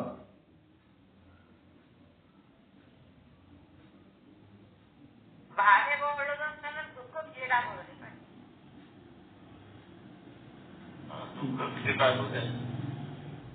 ಅವುಗಳಿಂದ ಬಾಧೆಗೊಳ್ಳೋದು ಅಂದ್ರೆ ದುಃಖಕ್ಕೀಡಾಗದು. ಅದೇ ಮತ್ತೆ ಬಾಧೆ ಅಂದ್ರೆ ಕಷ್ಟಕ್ಕೀಡಾಗದು. ಬಾಧವಾಗುವುದು ಅದು ಬೇರೆ, ಬಾಧೆಗೊಳಗಾಗುವುದಂದ್ರೆ ದುಃಖಕ್ಕೀಡಾಗದು. ದುಃಖಕ್ಕೀಡಾಗದು ಸುಖಕ್ಕೀಡಾಗದು ಎರಡೂ. ಸುಖ ದುಃಖಗಳಿಗೆ ಈಡಾಗದೆ ಬಾಧೆಗೊಳ್ಳೋದು. ದುಃಖದಿಂದಲೇ ನಮಗೆ ಕಷ್ಟ ಆಗ್ತದಂತ ತಿಳ್ಕೊಬೇಡ್ರಿ, ಸುಖದಲ್ಲಿಂತನೂ ಕಷ್ಟ ಆಗ್ತದೆ. ಸುಖನೂ ನಮಗೆ ಕಷ್ಟ ಕೊಡ್ತದೆ. ಹಾರ್ಟ್ ಅಟ್ಯಾಕ್ ಆಗಿದೆ. ಸುಖನೂ ಟೆನ್ಷನ್. ಈ ಬಾಧೆಗೊಳ್ಳಲಾರ್ದಂಗೆ ಇರಬೇಕು. ಇದು ವ್ಯಾವಹಾರಿಕ ಜಗತ್ತೇನದ, ಇದು ಮಿಥ್ಯ, ಇದು ಒಂದು ನಾಟಕ. ಈ ನಾಟಕದ ನಾವು ಪಾತ್ರಧಾರಿಗಳು. ನಮ್ಮ ನಿಜ ಸ್ವರೂಪ ಈ ನಾಟಕದ ಪಾತ್ರಗಳದ್ದಲ್ಲ. ನಮ್ಮ ನಿಜ ಸ್ವರೂಪ ಬ್ರಹ್ಮ ಸ್ವರೂಪ.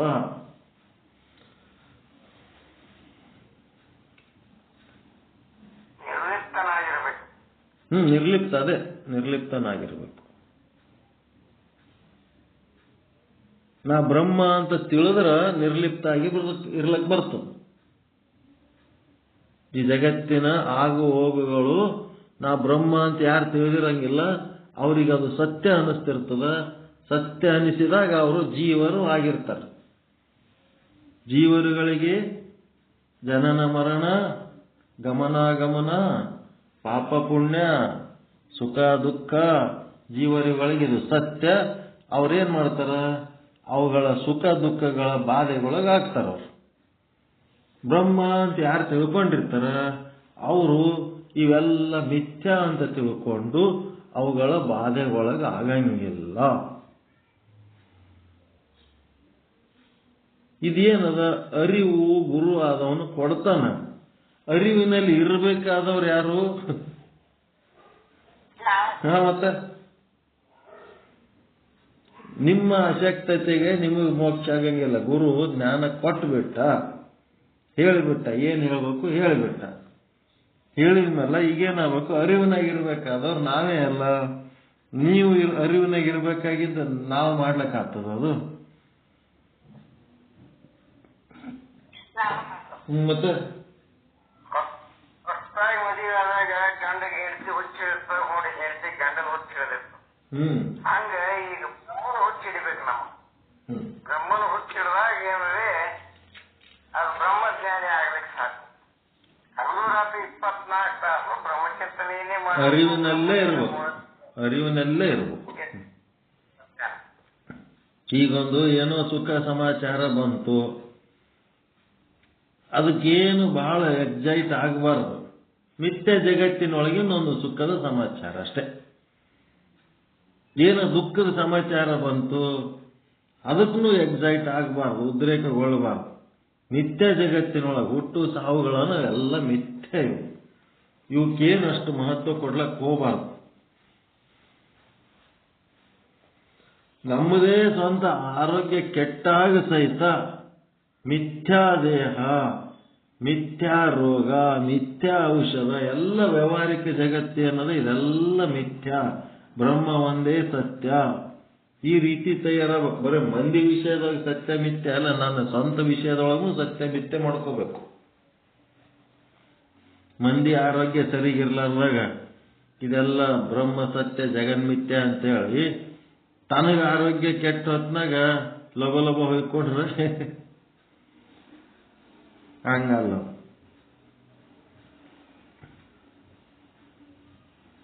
ತಿಳ್ಕೋಬೇಕು. ತಿಳ್ಕೊಳ್ಳೋದೇ ಅದ್ರಾಗ.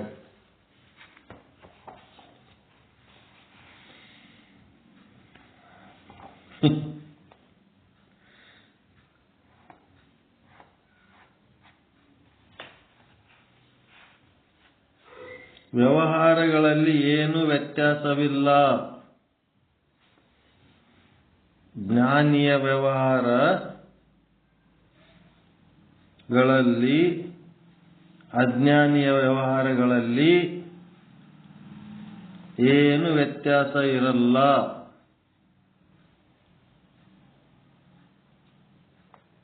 ಅವನು ಊಟ ಮಾಡ್ತಾನ, ಇವನು ಊಟ ಮಾಡ್ತಾನ, ಅವನು ನಿದ್ದೆ ಮಾಡ್ತಾನ, ಇವನು ನಿದ್ದೆ ಮಾಡ್ತಾನ, ಅವನು ರೊಕ್ಕ ಗಳಿಸಿ ಮನಿ ಕಟ್ಟಿಸ್ತಾನ, ಇವನು ರೊಕ್ಕ ಗಳಿಸಿ ಮನಿ ಕಟ್ಟಿಸ್ತಾನ. ಎಲ್ಲ ಒಂದೇ ತರ ಇರ್ತದ. ಅಕಸ್ಮಾತ್ ಏನಾರ ನಷ್ಟ ಆಯಿತು ಅಂದ್ರ ಅಜ್ಞಾನಿ ಆದವ ಅಳ್ತಾನ, ಜ್ಞಾನಿ ಆದವನು ಅಳಂಗಿಲ್ಲ, ಅಷ್ಟೇ, ಬಾಧೆಗೊಳ್ಳುವುದಿಲ್ಲ.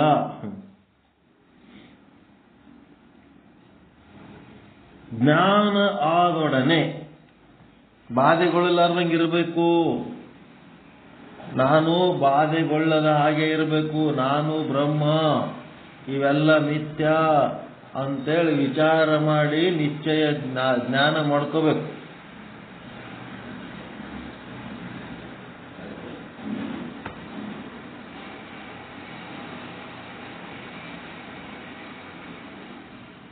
ಜ್ಞಾನ ಆದೊಡನೆ ಆಹಾ ಏನು ಹೇಳಲಿ, ನೆಲದ ಮೇಲೆ ಅವನೇನಾದರೂ ನಿಂತಾನೆಯೇ? ಇಲ್ಲ, ಅವನು ನೆಲದ ಮೇಲೆ ನಿಲ್ಲುವುದಿಲ್ಲ. ಜನರಿಗೆ ಕಾಣಿಸ್ತಾನಂತ ಮಾಡಿರುವೆಯೇನು, ಅವನು ಅದೃಶ್ಯನೇ, ಅವನು ಪುಣ್ಯವಂತರಿಗಷ್ಟೇ ದರ್ಶನ ಕೊಡುತ್ತಾನೆ ಇತ್ಯಾದಿ ತಲೆಯಲ್ಲಿ ಏನೇನೋ ತುಂಬಿಕೊಂಡು ನಿಜವಾದ ಜ್ಞಾನವೆಂದರೇನು, ಮೋಕ್ಷ ಎಂದರೆ ಏನು ಎಂಬ ವಿಚಾರ ಬಿಟ್ಟುಕೊಟ್ಟು ಮನಸ್ಸಿಗೆ ಬಂದ ಹಾಗೆ ಏನೇನೋ ತಿಳಿದುಕೊಂಡರೆ ಆಯ್ತೇನೋ. ಹಿಂಗೆಲ್ಲ ಹುಚ್ಚುಚ್ಚು ಮಾಡಿದ್ರ ನಿನಗೆ ಜ್ಞಾನ ಆಗ್ಯದಂದ್ರ ಮಳಿ ತರಸಪ್ಪ, ಮತ್ತೆ ಜ್ಞಾನ ಆಗ್ಯದಂದ್ರ ಅವ ಬಾಳ ದೊಡ್ಡವಾಗ್ಯಾನ, ಬಾಳ ಮ್ಯಾಲ ಹೋಗ್ಯಾನ, ಮತ್ತೇನೇನೋ ತಲೆ ತುಂಬ್ಕೊತೀವಲ್ಲ, ಅಂಥದ್ದೇನೂ ಇಲ್ಲ. ಮೋಕ್ಷ ಅಂದ್ರೆ ಅಂತ ಏನು ಅನ್ನೋದೊಂದು ವಿಚಾರ ಬಿಟ್ಟು ಉಳಿದು ಎಲ್ಲ ಏನೇನೋ ತಲೆಗೆ ತುಂಬ್ಕೊಳ್ಳೋದು. ಅದರಾಗಿ ಉಪಾಸಕರಂತ ಏನಿರ್ತಾರಲ್ಲ, ಇವರು ಬಹಳ ನಾಟಕ ಮಾಡ್ತಿರ್ತಾರ. ಹಂಗಾಗ್ತದ, ಹಿಂಗಾಗ್ತದ, ಹ್ಯಾಂಗೂ ಆಗ್ತಿರಲ್ಲ, ಏನೋ ಹೇಳಿ ಒಟ್ಟೊಂದು ಇಂಪ್ರೆಷನ್ ಕ್ರಿಯೇಟ್ ಮಾಡ್ಬೇಕಂತ ಇರ್ತಾರ. ಇಲ್ಲಿ ಹಣೆಯಾಗ ಒಂದು ದೀಪ ಕಾಣ್ಲಿಕ್ಕತ್ತದ ಅಂದ್ಬಿಡ್ತಾರ. ಅಬ್ಬಾಬಾಬಾ ಅವ್ರಿಗೆ ದೀಪ ಕಾಣ್ತದಂತ್ರಿ. ಒಂದು 4 ಮಂದಿಗೆ ಹೇಳಿದ್ರೆ ಇಬ್ಬರು ನಂಬುತ್ತಾರ, ಇಬ್ಬರು ನಂಬಂಗಿಲ್ಲ. ಇಬ್ರು ಏನ್ ಮಾಡ್ಕೋತ ಹೋಗ್ತಾರ, 20 ಮಂದಿಗೆ ಹೇಳ್ಕೊತ ಹೋಗ್ತಾರ. ಅವರು ಭಾರಿ ಸಾಧನೆ ಮಾಡಿಬಿಟ್ಟಾರ ಬಿಡ್ರಿ, ಅವ್ರಿಗೆ ಹಣಿ ಒಳಗ ದೀಪ ಕಾಣ್ತದಂತ. ಎಲ್ಲ ಬಾನಮತಿ ಮಾಡವು. ಮತ್ತ ಏನೇನಿರ್ತಾವಲ್ರಿ, ಇಂದ್ರಜಾಲ, ಮಹೇಂದ್ರ ಜಾಲ, ಪವಾಡ ಮಾಡೋದು, ಇವೆಲ್ಲ ಓಸು ನಾಟಕಗಳು ಈ ಉಪಾಸಕರ ಬಲ್ಲಿ ಇರ್ತಾವ ನೋಡ್ರಿ. ಕರ್ಮಿಗಳ ಬಲ್ಲಿ ಇಲ್ಲ, ಜ್ಞಾನಿಗಳ ಬಲ್ಲಿ ಇಲ್ಲ. ಕರ್ಮಿಗಳು ಮುಂದೆ ನೋಡಿ ಏನ್ ಮಾಡ್ತಿರ್ತಾರ, ಪೂಜಾ ಪಾಠ ಮಾಡ್ಕೊಂಡು ಏನೋ ತಮಗೆ ತಿಳಿದಂಗೆ ಸಂತೋಷವಾಗಿರ್ತಾರ. ಜ್ಞಾನಿಗಳಂತೂ ಎಲ್ಲರೂ ಇದ್ದಂಗೆ ಇರ್ತಾರ. ಪ್ರೀತಿ ಮಾಡ್ಲಕ್ಕೂ ತಯಾರಿರ್ತಾರ, ಜಗಳ ಮಾಡಿದ್ರೆ ಮೆಟ್ಟು ತಗೊಂಡು ನಿಂದಿರ್ಲಕ್ಕೂ ತಯಾರಿರ್ತಾರ. ಆದ್ರ ಮೆಟ್ಟು ತಗೊಂಡು ನಿಂತವ ಅಜ್ಞಾನಿ ಇದ್ದವ ಭಯಂಕರ ಸಿಟ್ಟಿನಾಗಿರ್ತಾನ. ಇವನಿಗೆ ಅನಿವಾರ್ಯವಾಗಿ ತಗೊಂಡು ನಿಂದಿರ್ಬೇಕಾಗಿರ್ತದ. ಇದು ನಿಂತವ ನಾನಲ್ಲ ಅಂತ ನಿಂದಿರ್ತಾನೆ. ಈಗ ಒಬ್ಬ ಸನ್ಯಾಸಿ ಆಶ್ರಮ ಮಾಡಿಕೊಂಡು ಏನ್ ಮಾಡ್ತಿರ್ತಾನ, ತಪಸ್ ಮಾಡ್ಕೋತ ಅವನದೊಂದು ಜಾಗ ರಿಜಿಸ್ಟ್ರೇಷನ್ ಮಾಡಿಕೊಂಡು ಅವನು ತಂದೊಂದು ಬಾಂಡ್ರಿ ಹಾಕೊಂಡು ಕುಂತಿರ್ತಾನ. ಅವನ್ ಬಾಂಡ್ರಿ ದಬ್ಬಿ ಇನ್ನೊಬ್ಬ ಬಂದಾಗ ಹಿಂಗಲ್ಲಪ್ಪ ಅಂತ ತಿಳಿಸಿ ಹೇಳ್ತಾನೆ. ತಿಳಿಸಿ ಹೇಳಿದ್ರು ಕೇಳಲಿಲ್ಲ ಅಂತಂದ್ರೆ ಅವನ ಮೆಟ್ಟು ತಗೊಂಡು ನಿಂದಿರ್ತಾನ ಇಲ್ಲ, ಜಗಳಕ್ಕೆ ನಿಂದಿರ್ತಾನೆ ಇಲ್ರಿ.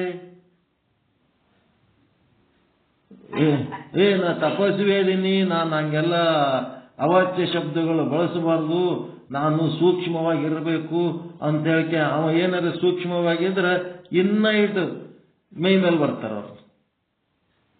ಅವನು ಬಿರುಸಾಗೇಬೇಕು. ಆದ್ರೆ ಇವ ಏನು ಬಿರುಸಾದವ ನಾನಲ್ಲ. ಅಜ್ಞಾನಿ ಏನಿರ್ತಾನ, ಬಿರುಸಾತನ. ಅವನಿಗೆ ಪರಿಸ್ಥಿತಿ ಸುಧಾರಿಸಲಿಲ್ಲ ಅಂತಂದ್ರೆ ಅವ ಅಳ್ಳಕತ್ತಿ ಬಿಡ್ತಾನ. ಇವನು ಎಷ್ಟು ಮಾಡ್ಬೇಕು ಅಷ್ಟು ಮಾಡ್ತಾನ.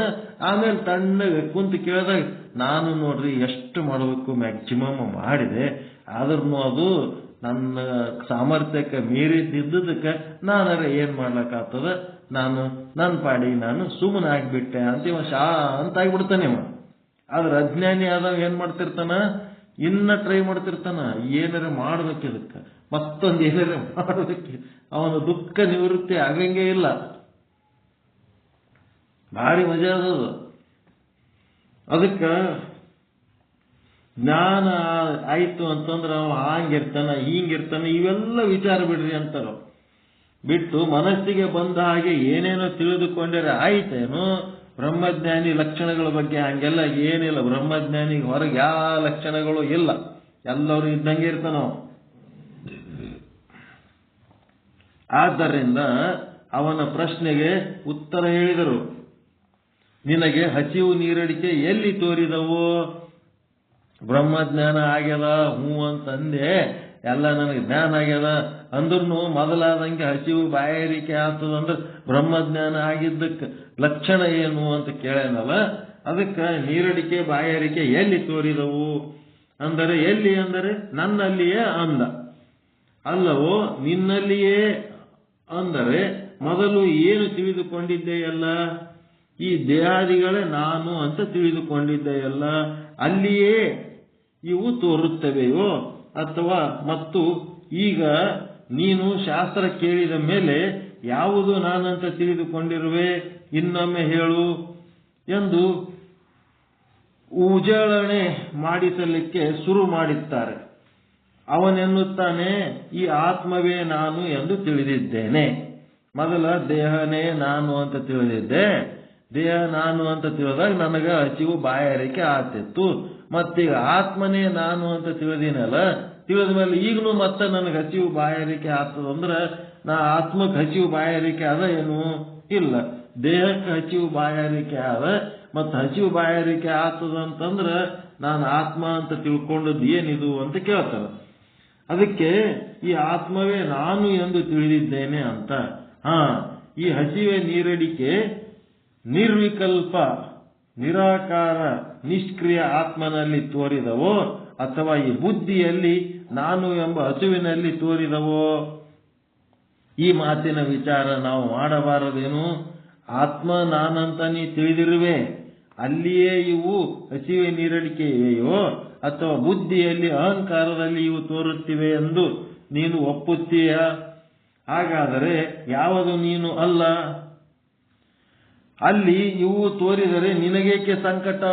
ಶರೀರದೊಳಗ ಹಸಿವು ನೀರಡಿಕೆ ತೋರಿದರೆ ನಿನಗ್ಯಾಕಪ್ಪ ಸಂಕಟ?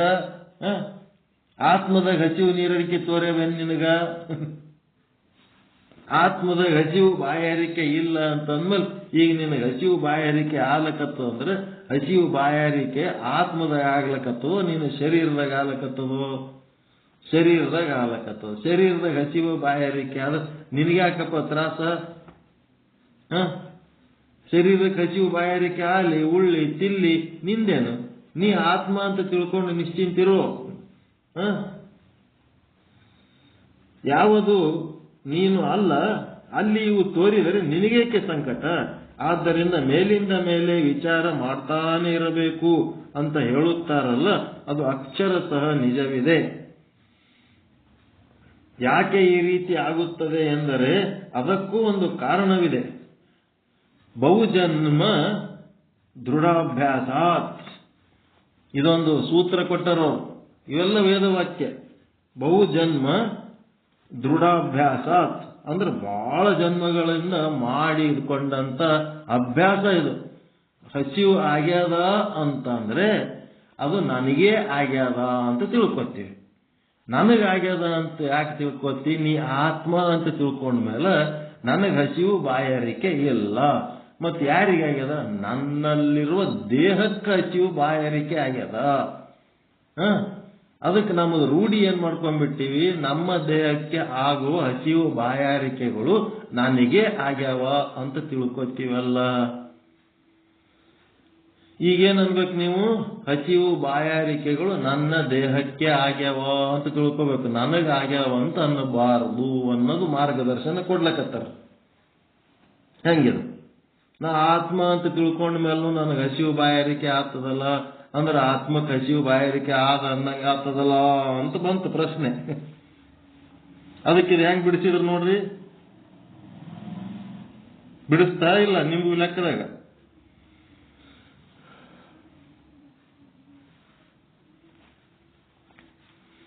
ನಿಮಗೆ ಹಸಿವು ಬಾಯಾರಿಕೆ ಆಗ್ಯದೋ ನಿಮ್ಮ ದೇಹಕ್ಕೆ ಹಸಿವು ಬಾಯಾರಿಕೆ ಆಗ್ಯದೋ? ದೇಹಕ್ಕಾಗಿ ಅದ. ದೇಹಕ್ಕಾದ್ರೆ ನೀವ್ಯಾಕೆ ಸಂಕಟ ಪಡ್ತೀರಿ? ದೇಹಕ್ಕಾದ ಹಸಿವು ಬಾಯಾರಿಕೆಗಳು ನನಗೆ ಆಗ್ಯಾವಂತ ಯಾಕೆ ತಿಳ್ಕೊತೀರಿ?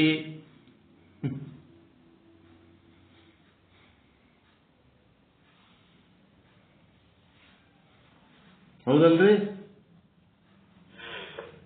ಇದೇನಾಗ್ಯದ? ಎಷ್ಟೋ ಜನ್ಮದಿಂದ ನಾವು ಹಸಿವು ಬಾಯಾರಿಕೆ ನಮಗೇ ಆಗ್ತದ ಅಂತ ಅನ್ಕೊಂಡು ಬಂದೀವಿ. ಈ ರೀತಿ ಅಭ್ಯಾಸ ಮಾಡ್ಕೊಂಡು ಬಂದದ್ದಕ್ಕ ಏನಾಗ್ಲಕತ್ತದಪ್ಪ ಅಂತಂದ್ರೆ ಸಮಸ್ಯೆ ಏನಾಗ್ಲಕತ್ತದ? ನಾವು ರೂಢಿ ಮಾಡಿದ್ದಕ್ಕೆ ಈಗ ನಮಗೆ ಆಗ್ಲಕತ್ತದ ಅಂತ ಅನ್ಕೋತೀವಿ ಅಷ್ಟೇ ನಾವು.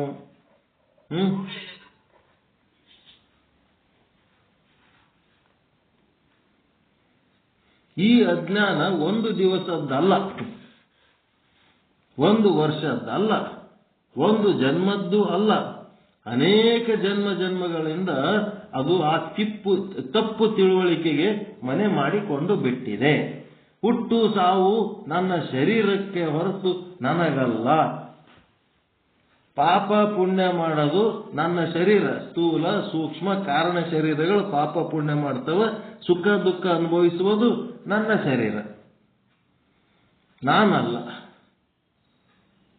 ಈ ರೀತಿ ಶರೀರಗಳು ಬರ್ತಾವ ಹೋಗ್ತಿರ್ತಾವ. ನಾನು ಆ ಗಮನಾಗಮನಕ್ಕೂ ಸಂಬಂಧ ಇಲ್ಲ, ಸುಖ ದುಃಖಕ್ಕೂ ಸಂಬಂಧ ಇಲ್ಲ, ಪಾಪ ಪುಣ್ಯಕ್ಕೂ ಸಂಬಂಧ ಇಲ್ಲ, ಜನನ ಮರಣಕ್ಕೂ ಸಂಬಂಧ ಇಲ್ಲ, ಲಾಭ ಹಾನಿಗೂ ಸಂಬಂಧ ಇಲ್ಲ, ಆರೋಗ್ಯ ಅನಾರೋಗ್ಯಕ್ಕೆ ಸಂಬಂಧ ಇಲ್ಲ. ನಾನು ಬ್ರಹ್ಮ, ಆತ್ಮ ಅಂತ ತಿಳ್ಕೋಬೇಕು. ಅದು ಬಿಟ್ಟು ನಾವು ಎಷ್ಟೋ ಜನ್ಮಾಂತರದಿಂದ ನಾವೇನ್ ರೂಢಿ ಮಾಡ್ಕೊಂಡ್ಬಿಟ್ಟಿವಿ, ಅದು ಆತ್ಮ ಅಂತ ಅಂತೀವಿ. ಮತ್ತೇನು ಮಾಡ್ತೀವಿ? ನಮಗೆ ಅವೆಲ್ಲ ಆಗ್ಲಕತ್ತವ ಅಂತೇಳಿ ತಿಳ್ಕೊಂಡಿವಿ, ತಪ್ಪು ತಿಳ್ಕೊಂಡಿವಿ. ಈಗ ಯಾವ ರೀತಿ ನಮ್ಮ ಹೊಲ, ನಮ್ಮ ಮನೆ, ನಮ್ಮ ಕಾರ್ಖಾನೆ ಮುಂತಾದದ್ದು ನಮ್ಮ ಹಕ್ಕಿನದು ಒಡೆತನದ್ದು ಅಂತ ಮಾಡಿಕೊಂಡಿದ್ದೇವೆಯೋ, ಅದೇ ರೀತಿ ಈ ಅಜ್ಞಾನವೆಂಬುದು ಕೇವಲ ನಮ್ಮದಾದ ದೊಡ್ಡ ಆಸ್ತಿ. ನಾವು ಮಾಡ್ಕೊಂಡ ಆಸ್ತಿ ಇದು. ಅಜ್ಞಾನನೇ ನಾವು ಮಾಡ್ಕೊಂಡು ದೊಡ್ಡ ಆಸ್ತಿ ಇದು. ನನ್ನ ಹೊಲ, ನನ್ನ ಮನೆ, ನಮ್ಮ ಕಾರ್ಖಾನೆ ಅಂತೇಳಿ ಈ ಜೀವನು ಇವನ ದೊಡ್ಡ ಆಸ್ತಿ ಅಂದರೆ ಅಜ್ಞಾನವೇ ಆಗಿದೆ. ನಾನು ನನ್ನದು ಅನ್ನೋದೇ ದೊಡ್ಡ ಆಸ್ತಿ ಒಂದು. ಅಜ್ಞಾನನೇ ಇವನ ಆಸ್ತಿ. ಅದಕ್ಕಾಗಿಯೇ ಅದನ್ನು ಕಳೆದುಕೊಳ್ಳಬಾರದೆಂಬ ಬುದ್ಧಿ ಹಠ ಅವನಿಗೆ. ಅದು ಕಳ್ಕೋಬಾರ್ದಂತನೋ ಅಜ್ಞಾನ. ಅವನ ಆಸ್ತಿ ಅದು. ಆಸ್ತಿಯನ್ನೇ ಕಳೆದುಕೊಂಡರೆ ಮುಂದೆ ಅವನು ಏನು ಮಾಡಬೇಕು? ನಾನು ನನ್ನದು ಅನ್ನೋದೇ ಬಿಟ್ಟೆವಂತಂದ್ರ ಮುಂದೆ ಬದುಕಬೇಕೆ ಹಂಗ, ನಡಿಬೇಕೆ ಹಂಗ? ಏನು ಮಾಡಬೇಕು? ಅದು ಇದ್ದರೇನೆ ವ್ಯವಹಾರ ಅಂತಾನೆ ಆ ಜೀವ. ಆದರೆ ಅಜ್ಞಾನವೇ ಹೋಗಿಬಿಟ್ಟರೆ ಆಮೇಲೆ ಇದ್ದದ್ದಾದರೂ ಏನು? ನಾನು ನನ್ನದನ್ನದೇ ಆದ್ಮೇಲೆ ಏನಾಗ್ತದ? ಹೋದರೆ ಏನು? ಆದರೂ ಏನು, ಹೋದರೆ ಏನು? ಆದ್ದರಿಂದಲೇ ಈ ಬಹುಜನ್ಮ ದೃಢಾಭ್ಯಾಸ ಅಂದರೆ ಬಹಳ ಜನ್ಮಗಳಲ್ಲಿ ನಾವು ಮಾಡಿದ ಅತ್ಯಂತ ದೃಢವಾದ ಅಭ್ಯಾಸದಿಂದ, ರೂಢಿಯಿಂದ ಇದನ್ನು ನೆನಪು ಇಟ್ಟುಕೊಳ್ಳಬೇಕು. ದೃಢವಾದ ಅಭ್ಯಾಸದಿಂದ, ರೂಢಿಯಿಂದ ಇದನ್ನು ನೆನಪಿಟ್ಟುಕೋಬೇಕು. ದಯಮಾಡಿ ನೆನಪು ಇಟ್ಟುಕೊಳ್ಳಬೇಕು. ನೀವು ತಿಳಿದವರಾದರೂ ಲಕ್ಷಿಸಬೇಕು. ಯಾಕಂದರೆ ಅದು ಏಕದಂ ಬಂದೇ ತೀರುತ್ತದೆ. ಅಂದರೆ ಏನಾಗುತ್ತದೆ ಅಂತಂದರೆ, ದೇಹಾದಿಷು ಆತ್ಮಧಿ ಕ್ಷಣಾತ್ ಪುನಃ ಉದೇತೆ. ಕೆಲವು ಕಾಲದವರೆಗೆ ಅಂದರೆ ಇದನ್ನ ತಿಳಿದ ಕೆಲವು ಕಾಲದ ತನಕ, ಕಡೆ ತನಕ ಅಲ್ಲ. ಒಮ್ಮೊಮ್ಮೆ ನಿನಗೆ ಹೀಗೆ ಅನ್ನಿಸಿ ಬಿಡುತ್ತದೆ, ನಾ ಜೀವ ಅಂತ ನಿನಗೆ ಅನ್ನಿಸಿ ಬಿಡುತ್ತದೆ. ಒಮ್ಮೆ ಅನ್ನಿಸಿತು, ವಿಚಾರ ಮಾಡಿದಾಗ ನಾನು ಆತ್ಮ ಇದ್ದೇನೆ ಅಂತ. ಮತ್ತೊಂದು ಏನೋ ಪ್ರಸಂಗ ಬಂತು. ಅಂತ ಒಂದು ಪ್ರಸಂಗ ಬಂದಾಗ ಇದು ಮರೆತಂತೆ ಆಗಿ, ಅಯ್ಯೋ ಎಂಥ ಪ್ರಸಂಗ ನನಗೆ ಬಂದು ಒದಗಿತ್ತಲ್ಲ ಎಂಬ ಶೋಕ ವಶನಾದಾಗ ಒಂದು ಸಮಯ ನಿನಗೆ ಬಂತು. ಆದರೂ ನೀನು ಹೆದರಬೇಡ. ದೇಹಾದಿಷು ಆತ್ಮದಿ ಅಂದ್ರೆ ದೇಹಾದಿಗಳಲ್ಲಿ ಇದಾನೇನಪ್ಪ, ಜಗತ್ ಸತ್ವ ಧೀರಪಿ ಅಂತಾರೆ ಈ ಜಗತ್ತು ಸತ್ಯ ಅಂತ ಅಜ್ಞಾನ ದಶಾದೊಳಗೆ ತಿಳಿದುಕೊಂಡಿದ್ದೆಯಲ್ಲ, ಜ್ಞಾನವಾದ ಮೇಲೆಯೂ ಯಾವುದೋ ಒಂದು ಸಮಯದೊಳಗೆ ಅಕಸ್ಮಾತ್ ಆಗಿ ಹಾಗೆ ಅನ್ನಿಸಬಹುದು. ಈಗ ನೋಡಿ, ಸುಮ್ಮನೆ ಕುಳಿತಿದ್ದೇವೆ, ಶಾಂತವಿದೆ. ಈಗ ಒಮ್ಮೆಲೆ ಹೊರಗೆ ಯಾವುದೋ ಗದ್ದಲ, ಮೆರವಣಿಗೆ, ರಣವಾದ್ಯಗಳ ಕರ್ಣ ಕಠೋರ ಶಬ್ದ ಉಂಟಾಯಿತೆನ್ನಿ. ಆಗ ಎಲ್ಲರ ಲಕ್ಷ್ಯ ಒಂದು ಕ್ಷಣ ಗಲಿಬಿಲಿಗೊಳ್ಳುತ್ತದೆ, ವಿಕ್ಷೇಪಗೊಳ್ಳುತ್ತದೆ. ಆ ಶಬ್ದ ಅಡಗಿದ ನಂತರ ಮತ್ತೆ ಮೊದಲಿನಂತೆ ಶಾಂತವಾಗಿ ಕೂಡುವುದಿಲ್ಲವೇ? ಹಾಗೆಯೇ ಏನಾಗ್ತದ, ಇಲ್ಲಿ ಲೌಕಿಕ ವ್ಯವಹಾರಗಳ ಒತ್ತಡ ಜಾಸ್ತಿ ಆದಾಗ ಜ್ಞಾನಿ ಆದವನ್ ಏನ್ ಮಾಡ್ತಾನ? ವ್ಯವಹಾರಗಳು ಮಾಡ್ತಾನ. ಮಾಡಿದ್ಮೇಲೆ ವ್ಯವಹಾರ ಎಲ್ಲ ಮುಗಿದ್ಮೇಲೆ ಮತ್ತೇನ್ ಮಾಡ್ತಾನ? ಹೊಳ್ಳಿ ಮತ್ತೆ ಜ್ಞಾನಿ ಸ್ಥಿತಿ ಒಳಗೆ ಉಳಿತಾನವ. ಅದಕ್ಕೆ ಹಂಗ ಆ ಶಬ್ದ ಅಡಗಿದ ನಂತರ ಮತ್ತೆ ಶಾಂತವಾಗಿ ಕೂಡುವುದಿಲ್ಲವೇ? ಹಾಗೆಯೇ ಇದು. ಅಂದರೆ ಏನಾದಂತಾಯಿತು? ಜಗತ್ತು ಸತ್ಯ, ನಾನು ಜೀವ ಅನ್ನುವುದು ಒಂದು ಕ್ಷಣನ ಮನಸ್ಸಿನಲ್ಲಿ ಬಂದಿರಬಹುದು. ಇದಕ್ಕೆ ವಿಪರೀತ ಭಾವನೆ ಅಂತ ಹೆಸರು. ಜಗತ್ತು ಸತ್ಯ, ನಾನು ಜೀವ ಅನ್ನೋ ಭಾವ, ಈ ದೇಹನೇ ನಾನು ಅನ್ನೋ ಇವೆಲ್ಲ ಭಾವ ಏನವಲ್ಲ, ಇವೆಲ್ಲ ವಿಪರೀತ ಭಾವ. ಆದರೆ ಅದು ಜ್ಞಾನಿಗೆ ಬಹಳ ಸಮಯ ಉಳಿಯುವುದಿಲ್ಲ. ಜ್ಞಾನಿಗೆ ಏನಾಗ್ಬಿಡ್ತದೆ? ಬಹಳ ಸಮಯ ಉಳಿಯುವುದಿಲ್ಲ. ಅದು ಆಗಬಾರದು ಅಂತ ನೀನು ಅನ್ನಬೇಡ. ಆದರೂ ಆ ಹೊತ್ತು ಹೋಯಿತೆಂದರೆ ಎಷ್ಟು ಹೆದರಿದ್ದೇನಲ್ಲ ನಾನು ಇದಕ್ಕೆ. ಇದು ಅಲ್ಲವೇ ಅಲ್ಲ, ಇದು ಅಂತಃಕರಣದ ಧರ್ಮ. ಅಂಜದ ಯಾವ್ದರ ಧರ್ಮ? ಪ್ರಾಣದ ಧರ್ಮ, ಅಂತಃಕರಣದ ಧರ್ಮ. ಆತ್ಮ ಅಂಜಂಗೆ ಇಲ್ಲ. ಎಂಥ ಸಮಸ್ಯೆ ಬಂದ್ರೂ ಅಂಜಿಕೆ ಅದಕ್ಕ? ಪ್ರಾಣಕ್ಕ, ಮನಸ್ಸಿಗೆ, ಅವಕ್ಕೆಲ್ಲ ಅಂಜಿಕೆ. ಆತ್ಮಕ್ಕೆ ಅಂಜಿಕಿಲ್ಲ. ಅದಕ್ಕಿದ ಅಂತಃಕರಣ ಎಷ್ಟರೇ ಅಂಜುತ್ತಲ್ಲಪ್ಪ ಸುಮ್ನೆ. ಏನಾಗಿತ್ತಂತದು ಅಂತೇಳಿ ಮತ್ತೆ ಜ್ಞಾನಿಗೆ ಹಿಂಗ್ ಬರ್ತದ ಎಂದು ತಾನಾಗಿಯೇ ತಪ್ಪು ಭಾವನೆಯನ್ನು ಬಿಟ್ಟು ಬಿಡುತ್ತಾನೆ. ಅದು ಬರಬಾರದು ಎಂದ ಮಾತ್ರಕ್ಕೆ ನೀನು ಬರಬೇಡ ಅನ್ನಬೇಡ. ಬರಲಿ, ಅಂಜಿಕೆ ಬಂದರೆ ಬರಲಿ. ಆದ್ರೂ ಅಂಜಿಕೆ ಬಂದಾಗ ಅಂಜಿದ್ರೂ ಸಹಿತ ಮರುಕ್ಷಣ ಏನಾಗ್ತದ? ಇದು ಅಂಜಿದ್ದು ಸತ್ಯ, ಅಂಜಿಸಿದ್ದು ಸತ್ಯ ಅಂತ ಅನ್ಸಂಗಿಲ್ಲ ಜ್ಞಾನಿಗೆ. ಅಂಜಿದ್ದು ಅಂಜಿಸಿದ್ದು ಎರಡು ಮಿಥ್ಯಾ ಅನಿಸ್ತವ.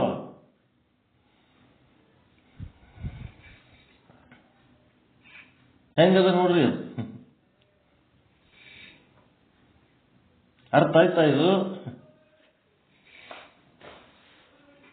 ಜ್ಞಾನಿಯಾದವನಿಗೆ ಈ ದೇಹನೇ ನಾನು ಅಥವಾ ಜನನ ಮರಣ ನನ್ನದು ನನಗ ಅಂತ ಹಿಂಗೆಲ್ಲ ಯಾವಾಗ ಅನಿಸ್ತದ ಆವಾಗ ಅವ ಜೀವನಾಗಿರ್ತಾನ. ಜೀವಭಾವ ಅವಾಗ ಬರ್ತಿರ್ತದ. ಆಮೇಲೆ ಅವ ಜ್ಞಾನಿಯಾದವನಲ್ಲಿ ಜೀವಭಾವ ಶಾಶ್ವತವಾಗಿ ಇರಂಗಿಲ್ಲ. ಮತ್ತೆ ಅವನಿಗೆ ದೇವಭಾವ ಬಂದಾಗ ಈ ಜೀವಭಾವ ಸುಮ್ಮನೆ ಎಂತ ಪರಿ ಅಂಜಿದ್ನಲ್ಲಪ್ಪ ಅನ್ನಿಸ್ತದ. ತಿಳಿತಾ?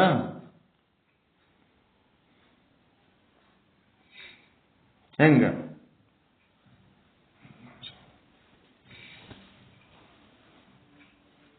ಏನ್ರಿ?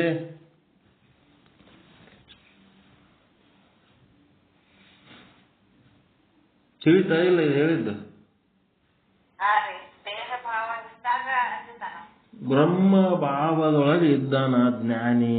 ನೀವೇ ಬ್ರಹ್ಮ ಭಾವದೊಳಗೆ ಅದೀರಿ, ನಾವು ಬ್ರಹ್ಮ ಭಾವದೊಳಗೆ ಅದೀವಿ. ಎಲ್ಲ ತಿಳ್ಕೊಂಡಿವಿ, ನಿಶ್ಚಯ ಜ್ಞಾನ ಮಾಡ್ಕೊಂಡಿವಿ, ಎಲ್ಲ ಮಾಡಿವಿ. ಇಷ್ಟೆಲ್ಲ ಮಾಡಿದಾಗೂ ಸಹಿತ ಏನಾಗ್ತದ? ಒಂದೊಂದ್ ಸಾರಿ ಬರ್ತಾವಪ್ಪ. ಬಂದ ಹೊತ್ನಾಗ ಅವು ಏನಾಗ್ತಿರ್ತಾವ? ಅಂಜಿಸಂತ ಪ್ರಸಂಗ ಬಂದಿರ್ತಾವ, ಅಂಜುತ್ತೀವಿ. ಅದು ಅಂಜಿದ ಆತ್ಮನೋ ಅಂತಃಕರಣನೋ? ಆತ್ಮಭಾವದಲ್ಲಿ ಮತ್ತೆ ಹೊಳ್ಳಿ ಬಂದ ಮೇಲೆ ಏನಾಗ್ತದಂತಂದ್ರ ಎಂತ ಪರಿ ಇದು ಅಂತಃಕರಣ ಅಂಜಿಬಿಡ್ತಲ್ಲಪ್ಪ ಅನ್ನಿಸ್ತವ. ನಾ ಅಂಜಿನಿ ಅನ್ನಂಗಿಲ್ಲ. ಪ್ರಧಾನ ಮಂತ್ರಿಗೆ ಎಂತ ಪರಿ ಸೆಕ್ಯೂರಿಟಿ ಕೊಟ್ಟಿರ್ತಾರ, ಹೌದಲ್ರಿ? ಈ ಕಡೆ ಒಳ್ಳಿದ್ರು ಸೆಕ್ಯೂರಿಟಿ, ಆ ಕಡೆ ಒಳ್ಳಿದ್ರು ಸೆಕ್ಯೂರಿಟಿ, ಅವ್ರು ತಿನ್ನ ಪದಾರ್ಥದಲ್ಲಿ ಸೆಕ್ಯೂರಿಟಿ, ಯಾರ ಭೇಟಿ ಹಾಲಕ್ ಬಂದ್ರು ಸೆಕ್ಯೂರಿಟಿ, ಅಷ್ಟೆಲ್ಲ ಇದ್ದಾಗೂ ಸಹಿತ ಸೆಕ್ಯೂರಿಟಿದಾಗ ಇರ್ತಾರಿಲ್ಲ ಅವ್ರು ಪ್ರಧಾನಮಂತ್ರಿಗಳು, ಅಷ್ಟೆಲ್ಲ ಇದ್ದಾಗೂ ಸಹಿತ ಸೆಕ್ಯೂರಿಟಿದವ್ರೆ ಹೊಡೆದ್ ಬಿಟ್ರಪ್ಪ.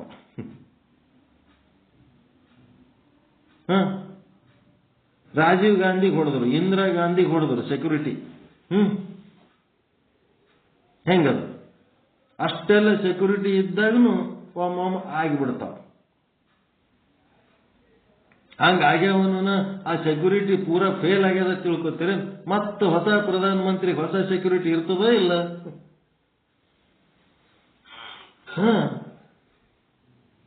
ಒಂದೊಂದ್ ಸಾರಿ ಎಷ್ಟು ಮಾಡಿದ್ರು ಒಂದ್ ಫೇಲ್ ಆಗ್ತಿರ್ತಾವ.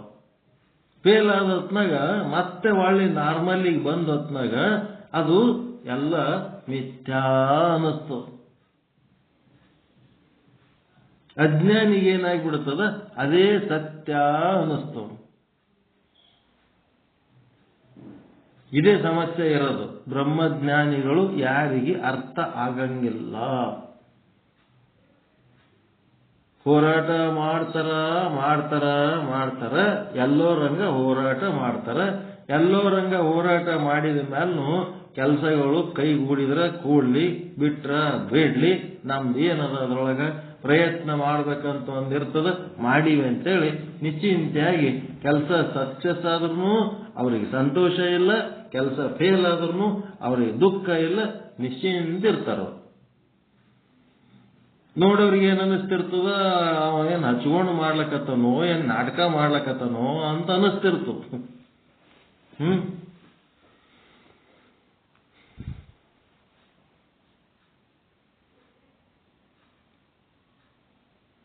ಅದಕ್ಕೆ ಅವಾಗವಾಗ ಜೀವಭಾವ ಬಂದಾಗ ಪ್ರಾಣ ಅಂತಃಕರಣ ಧರ್ಮಗಳು ಅವು ಏನೇನ್ ಮಾಡ್ಬೇಕು ಮಾಡ್ತಿರ್ತಾವ. ಅದರೊಳಗೆ ನಂದೇನದ, ನಾನು ಆತ್ಮ ಅಂತೇಳಿ ಅವದ್ರದ್ದು ಜೀವಭಾವ ಬಂದು ಅದು ಭಯ, ಚಿಂತೆ, ದುಃಖ ನಡೆದಾಗ ಆತ್ಮಭಾವ ಇಲ್ಲದಂಗೆ ಅನಿಸ್ತದ. ಆಮೇಲೆ ಸ್ವಲ್ಪ ಹೊತ್ತಾದ್ಮೇಲೆ ಮತ್ತೆ ಆತ್ಮಭಾವ ಬರ್ತದ. ಆಧ್ಯಾತ್ಮ ಸಾಧಕರಿಗೆ ಬಂದ ಹೊತ್ನಾಗ ಏನಾಗ್ಬಿಡ್ತು, ಅದರ ಬಗ್ಗೆ ಸುಮ್ಮನೆ ತಲೆ ಕೆಡಿಸ್ಕೊಂಡೇವು ನೋಡಪ್ಪ ಅನ್ನಿಸ್ತದ.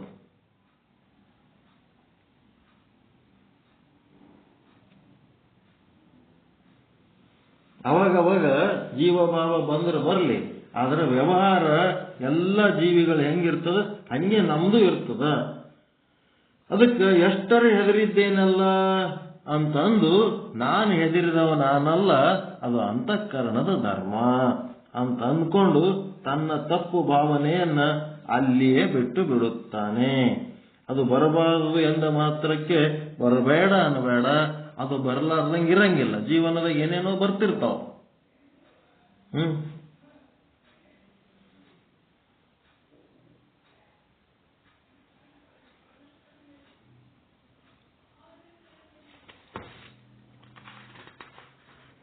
ಯಾವಾಗರೇ ಆಕಸ್ಮಿಕವಾಗಿ ಬಂದಾಗ ಗೊತ್ತಿರ್ಲಾರ್ದೆ ಏನೇನೋ ಮಾತಾಡ್ಬಿಡ್ತೀವಿ.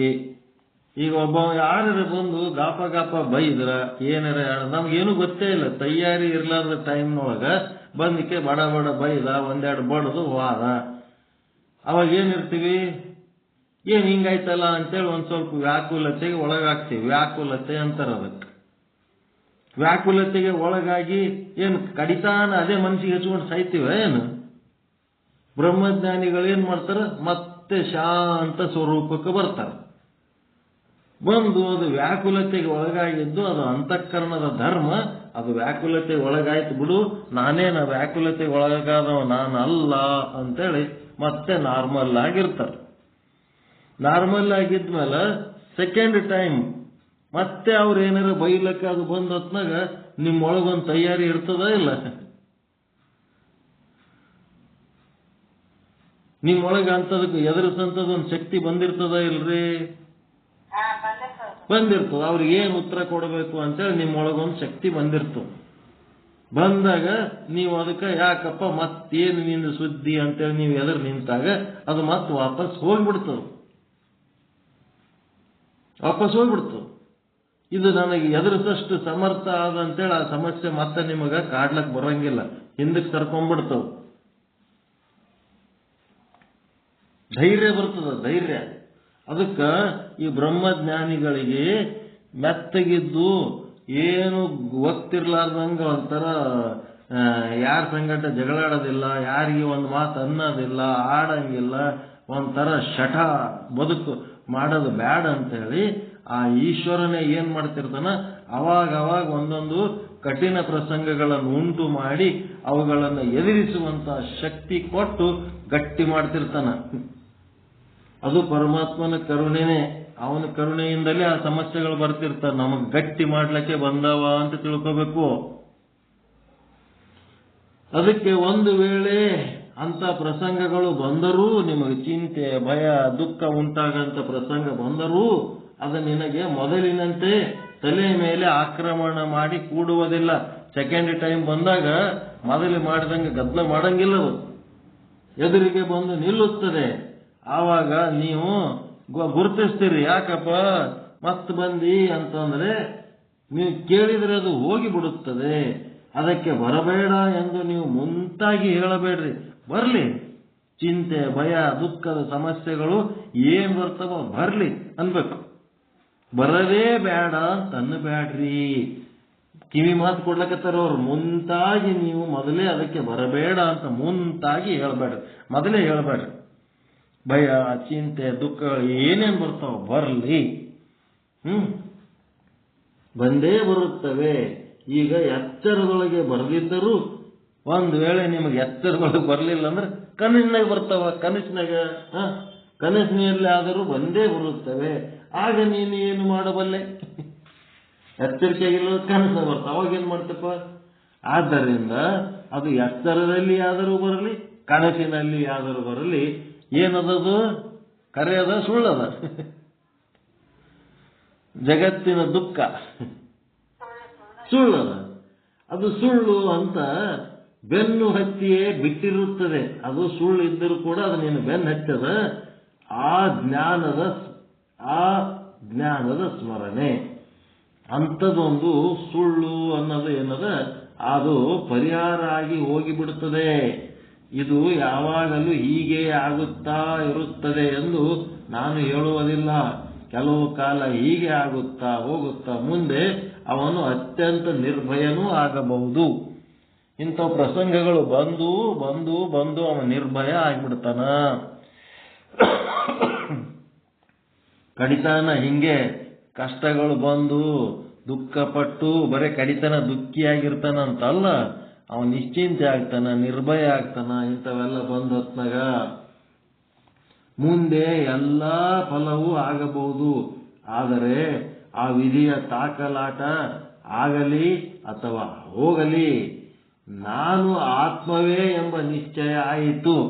ನಾನು ನಿರ್ಭಯ ಆಗ್ತೀನೋ, ನಿಶ್ಚಿಂತೆ ಆಗ್ತೀನೋ, ದುಃಖರಹಿತ ಆತೀನೋ ಬಿಡ್ತೀನೋ, ಆ ಮಿಥ್ಯಾ ಜಗತ್ತಿನೊಳಗ ಏನೇನು ನಡೀತದ ನಡೀಲಿ, ಏನೇನಾಗಬೇಕು ಆಗ್ಲಿ, ಆದರೆ ನಾನು ಮಾತ್ರ ಆತ್ಮವೇ ಎಂಬ ನಿಶ್ಚಯ ಏನಾಗಬೇಕು? ಆಗ್ಬೇಕಷ್ಟೇ. ನಿಶ್ಚಯ ಮಾಡಿದ್ದೆ ಅಷ್ಟೇ ಮಾತ್ರ.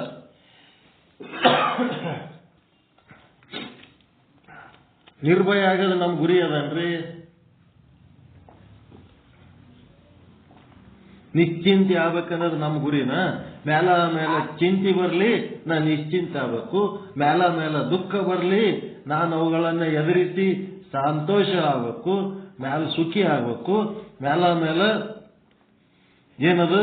ಭಯ ಚಿಂತೆ ದುಃಖ ಭಯ ಬರಲಿ, ಅದಕ್ಕೆ ಎದುರಿಸಿ ನಾ ಧೈರ್ಯಶಾಲಿ ಆಗಬೇಕು. ಇದು ನೀವು ಧೈರ್ಯಶಾಲಿ ಆಗೋದು, ನಿಶ್ಚಿಂತ ಆಗೋದು ನಿಮ್ಮ ಗುರಿ ಏನು ಅಲ್ಲ. ನೀವು ಆತ್ಮಸ್ವರೂಪ ಆಗಿ ಆತ್ಮಸ್ವರೂಪದಲ್ಲಿ ನಿಲ್ಲೋದು, ನಿಮ್ಮ ಸ್ವರೂಪ ತಿಳ್ಕೊಂಡು ಸತ್ಯದಾಗಿ ನಿಲ್ಲೋದು ನಿಮ್ಮ ಗುರಿ ಅದ. ಇವೆಲ್ಲ ಆದ್ರಾಗ್ಲಿ ಹೋದ್ರೆ ಹೋಗ್ಲಿ, ವಿಧಿಯ ಪ್ರಕಾರ ಅಂದ್ರೆ ನಮ್ಮ ಪ್ರಾರಬ್ಧ ಕರ್ಮದ ಪ್ರಕಾರ ಏನ್ ಬರ್ತಾವೋ ಏನ್ ಬರಲ್ಲೋ ಅದ್ರ ಬಗ್ಗೆ ತಲೆ ಕೆಡಿಸ್ಕೊಳ್ಳೋದಿಲ್ಲ. ನಾವು ಮಾತ್ರ ಆತ್ಮ ಎನ್ನುವ ನಿಶ್ಚಯದಲ್ಲಿ ನಾವು ಇರಬೇಕು. ಏನಾದ್ರು ಉಪಯೋಗ ಆಗ್ಲಿಕ್ಕತ್ತದ ಹೇಳಿದ್ದು?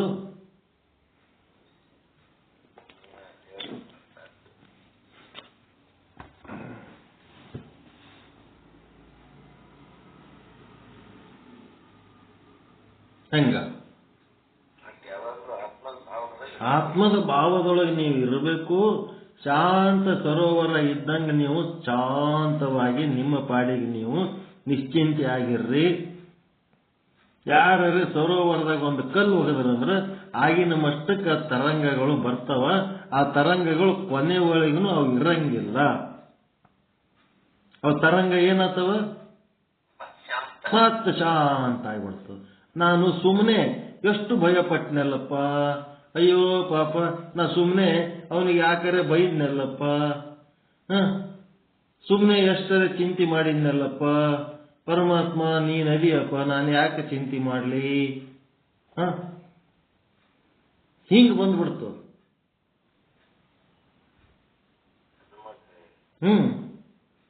ಸುಮ್ಮನೆ ಚಿಂತೆ ಮಾಡಿ ಹೈರಾಣ ಅದ ನೋಡು.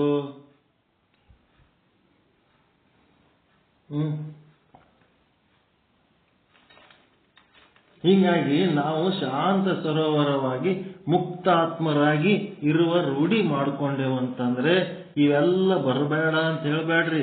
ಬರ್ಲಿ, ಬಂದ್ರೆ ಬರ್ಲಿ, ಬಿಟ್ರು ಬಿಡ್ಲಿ.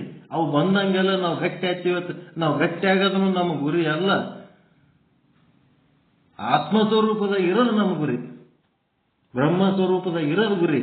ಆ ಬ್ರಹ್ಮ ಸ್ವರೂಪದಾಗಿದ್ರೆ ಅದೇ ಮೋಕ್ಷದ ಸ್ಥಿತಿ. ಪರಮಾನಂದ ಪ್ರಾಪ್ತಿ, ಸರ್ವ ದುಃಖ ನಿವೃತ್ತಿ ರೂಪ ಮೋಕ್ಷದ ಸ್ಥಿತಿ. ಅದು ಆ ಸ್ಥಿತಿ ಒಳಗಿರೋದು ನಮ್ಮ ಗುರಿ ಹೊರತು ಈ ಗಟ್ಟಿ ಆಗೋದು ಅಳಸಾಗೋದು ಇವೆಲ್ಲ ನಮ್ಗೆ ಸಂಬಂಧ ಇಲ್ಲ.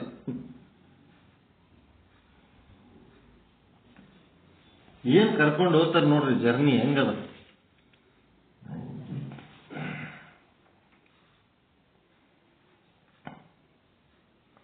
ಮತ್ತೆ ವ್ಯವಹಾರ ಎಲ್ಲ ಜ್ಞಾನಿಯ ವ್ಯವಹಾರ ಅಜ್ಞಾನಿ ವ್ಯವಹಾರದಾಗ ಏನು ವ್ಯತ್ಯಾಸ ಇಲ್ಲ. ಅವು ಹೆಂಗಿರ್ತಾವ ಅಲ್ಲಿದ್ದಂಗೆ ವ್ಯವಹಾರ ಇಲ್ಲಿನೂ ಇರ್ತಾವ. ಅವನ ಜೀವನದಾಗ ನಿತ್ಯ ವ್ಯವಹಾರಗಳು, ಊಟ ನಿದ್ದೆ ಎಲ್ಲ, ಎದುರು ಸಮಸ್ಯೆ ಬಂದಾಗ ಸಮಸ್ಯೆಗಳು ಎದುರಿಸೋದು ಎಲ್ಲ ಸೇಮ್ ಇರ್ತದೆ. ಆದ್ರೆ ಇವನಿಗೆ ಒಳಗ ಅವು ಅಂಟುಕೊಳ್ಳಂಗಿಲ್ಲ. ಇವ ನಿರ್ಲಿಪ್ತ ಇದ್ದು ಮಾಡ್ತಾನ. ಇವೆಲ್ಲ ಮಿಥ್ಯಾ ಜಗತ್ತಿನೊಳಗೆ ನಾನು ವಹಿಸಬೇಕಾದ ಪಾತ್ರ ವಹಿಸ್ಬೇಕಂತ ವಹಿಸ್ತಾನೆ ಹೊರತು ಅವ ಸತ್ಯ ಅಂತ ಮಾಡಂಗಿಲ್ಲ. ಅಜ್ಞಾನಿ ಆದವನ್ ಏನ್ ಮಾಡ್ತಾನ, ಅದು ಸತ್ಯ ಅಂತ ತಿಳ್ಕೊಂಡು ಗೆದ್ದರ ಸುಖ ಪಡ್ತಾನ, ಸೋತರ ದುಃಖ ಪಡ್ತಾನ. ಇವನಿಗೆ ಆ ಸಮಸ್ಯೆ ಇಲ್ಲ.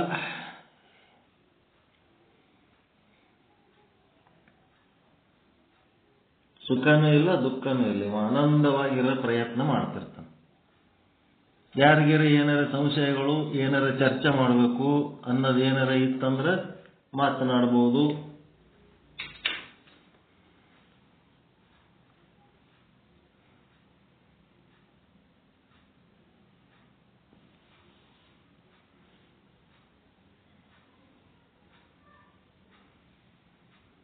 ಈ ಪಾಠ ಹೇಳೋ ಟೈಮ್ನೊಳಗೆ ನಿಮ್ಗೆ ಅಲ್ಲೆಲ್ಲಿ ಡೌಟ್ಸ್ ಬರ್ತಿರ್ತಾವ. ಬಂದಾಗ ಹಂಗೆ ನೋಟ್ ಮಾಡ್ಕೋಬೇಕು, ಪೆನ್ನ ಕಾಪಿ ಇರಬೇಕು.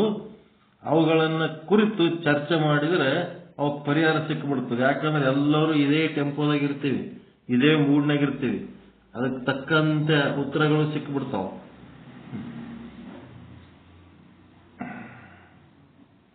ಅದೇ ಹಂಗ್ರಿ ಇದೇ ಹಂಗ್ರಿ ಅಂತ ಕ್ವಶನ್ ಬರ್ತಿರ್ತಾವಲ್ಲ. ಇವ್ರ ರಮೇಶ್ ಹಿತ್ತಲ ಮನಿ ಅಂತ ಯಾರು ನಿಮ್ ಪರಿಚಯದವ್ರೇನು ಹೊಸದಾಗಿ ಜಾಯ್ನ್ ಆಗ್ಯಾರ? ಹೊಸದಾಗಿ ಬಂದಾರ್ರಿ. ಹಿತ್ತಲ ಮನಿ ಗುರುಗಳೇ ರಮೇಶಪ್ಪ, ನಮಸ್ಕಾರ ರೀ. ಪರಮಾತ್ಮ ನಮಸ್ಕಾರ ರೀ. ಗೋಕಾಕ್ ಮಮದಾಪುರದವ್ರೇನ್ರಿ? ಮಮದಾಪುರ ರಮೇಶ್ ಹಿತ್ತಲ್ ಮನಿ.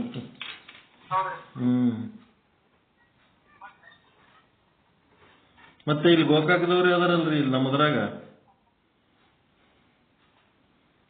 ಲೋಕಲ್ ಗೋಕಾಕದವ್ರು ಯಾವ್ದಾರ ಇಲ್ಲಿ ನಮ್ಮದ್ರಾಗ? ಅವರೇ ನಮ್ ಗುರುಗಳು, ನಾಗರತ್ನಮ್ಮ ಅಂತ.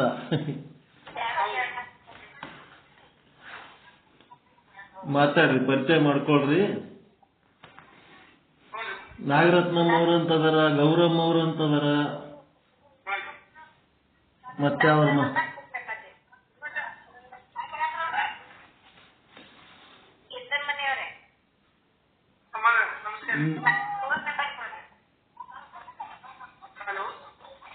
ಫೋನ್ ನಂಬರ್, ಮೊಬೈಲ್ ನಂಬರ್ ಕೊಡ್ರಿ. ಹಾ 9742 ಡಬಲ್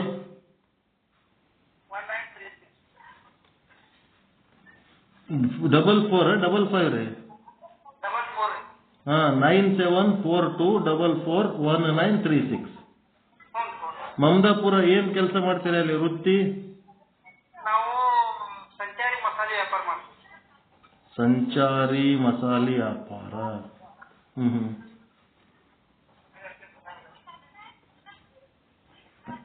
ನೀವೇ ತಯಾರು ಮಾಡ್ತೀರಾ ಮಸಾಲೆ? ನೀವೇ ತಯಾರು ಮಾಡ್ತೀರಿ ಪ್ರೊಡಕ್ಷನ್? ಮತ್ತೆ ಕೊಂಡು ತಗೊಂಡ್ಬರ್ತಾರೆ ಹುಬ್ಳಿಯಿಂದ. ಹಾ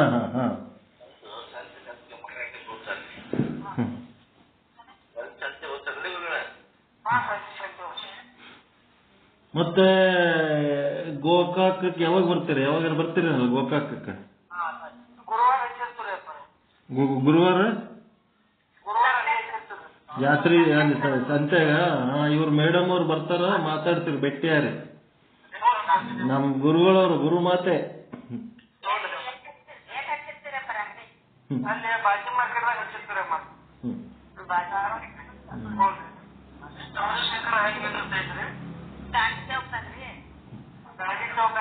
ಇಲ್ಲಿ ಅವಲಕ್ಕಿ ಬಟ್ಟೆಗಳು ಮಣ್ಣಿಕೇರಿಗಳು ಅಲ್ಲೇ ಮೂಲ್ಯಾಗ ಒಂದು ಎಣ್ಣೆ ಅಂಗಡಿ ಐತಲ್ರಿ ಡೈಲಿ ಅವ್ರದ ಶಂಕರ್ಲಿಂಗ ಆಯಿಲ್ ಮಿಲ್ ಅಂತ ಹೇಳಿ ಅಲ್ಲಿ ಹಚ್ಚಿರ್ತಾರೆ. ಗೌರವ್ ನೋಡ್ರಿ ಹೋಗಿರ್ತೀರಿ. ಸೋಮವಾರಕ್ಕೊಂದು ಸತ್ಸಂಗ ಇರ್ತೈತ್ರಿ. ಅವಲಕ್ಕಿ ಸೇವಾ ಅದು ಮಾಡಿ ಅದಾರ್ರಿ ಪರಿಚಯ ಅದಾರ. ಅವ್ರು ನಮ್ ವಿಚಾರಚಂದ್ರನೇ ಹೇಳಿದ್ರು, ಅಲ್ಲಿ ಹೇಳಿರ್ಬೋದಲ್ರಿ ವಿಚಾರಚಂದ್ರನೇ.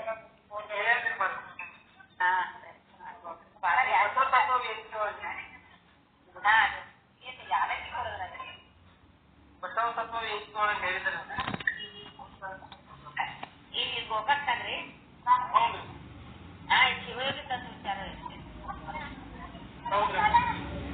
ಗೌರಮ್ಮ ಅವ್ರು ಮಾತಾಡ್ರಿ. ನೀವು ಗೋಕಾಕ್ನವ್ರು ಗಪ್ ಕೂತಿರಲ್ಲ. ಗೌರಮ್ಮ ಅವ್ರು ಎದುರಿಲ್ಲ ಲೈನ್ದಾಗ. ಆಮೇಲೆ ನಂಬರ್ ಬರ್ಕೊಂಡಿರಿ, ಮಾತಾಡ್ರಿ. ಆಮೇಲೆ ಪರಿಚಯ ಇಟ್ಕೋರಿ. ಇಲ್ಲಿ ಕಲ್ಯಾಣಪ್ಪ ಗುರುಗಳಂತದಾರ ಬಾಗಲಕೋಟು, ನಮ್ ಧರ್ಮಾಧಿಕಾರಿಗಳವರು. Police sub inspector. Mute on ಮಾಡ್ತೀರ ನೋಡ್ರಿ. ಮ್ಯೂಟ್ ಆನ್ ಮಾಡಿ ಮಾತಾಡ್ರಿ, ಪರಿಚಯ ಮಾಡ್ಕೊಳ್ರಿ. ರಮೇಶ್ ಅಣ್ಣ. ಹಾ ನಮಸ್ಕಾರ ನಮಸ್ಕಾರ. ಶಿವಾಯ.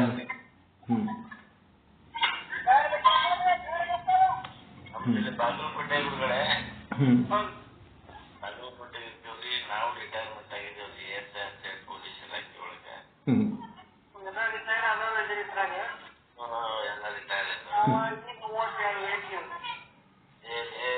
ಬಾಳ ಪುಣ್ಯವಂತರ್ರಿ. ದೊಡ್ಡ ಪುಣ್ಯವಂತರು. ಬಾಳೆ ವಯಸ್ಸದಾಗೆ ಬಂದಿರಿ, ಬಾಳ ಚಲೋ.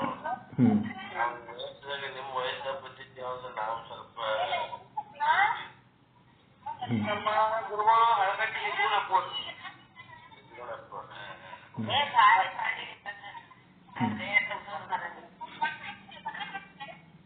ಇವತ್ತಿನ ಪಾಠ ಕೇಳಿ ಏನಾರು ಉಪಯೋಗ ಅನ್ನಿಸ್ತಾ?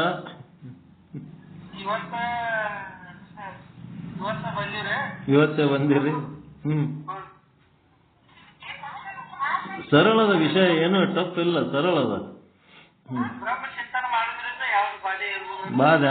ಬ್ರಹ್ಮಚಿಂತನೆ ಮಾಡಿದ್ರೆ ಬಾಧೆ ಇರಲ್ಲ ಅಂತ ತಿಳ್ಕೊ. ನಾವು ಬ್ರಹ್ಮ ಅಂತ ತಿಳ್ಕೊಂಡು ಉಳಿದದ್ದೆಲ್ಲ ಏನಾರು ಬಂದ್ರೆ ಬರ್ಲಿ, ಅದು ನಮ್ಮದಲ್ಲ, ಶರೀರಕ್ಕೆ ಬಂದಿರ್ತದ ಅಂತ ತಿಳ್ಕೊಬೇಕಷ್ಟೇ. ಅಷ್ಟೇ ಅಷ್ಟೇ.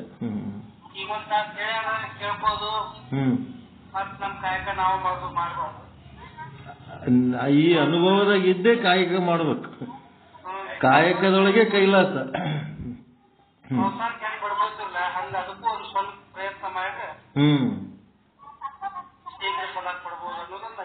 ಹೌದೌದು, ಅವ್ರವ್ರ ಇದ್ದಾಗ ಅವ್ರ ಇಚ್ಛೆ.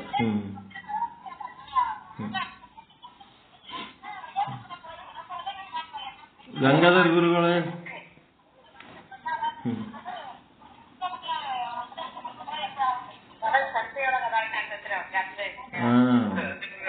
ನಾವಿ ಬಾಬುರಾಯರು, ಈಶ್ವರ್ ಚಚಡಿ, ಮಾತಾಡ್ರಿ, ಪರಿಚಯ ಮಾಡ್ಕೋರಿ ಒಬ್ರಿಗೊಬ್ರು.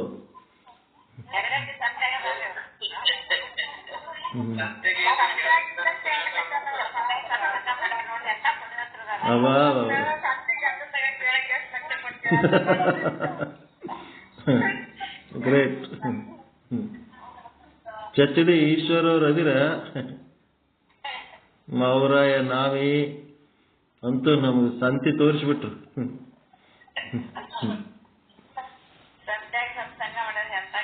Great great.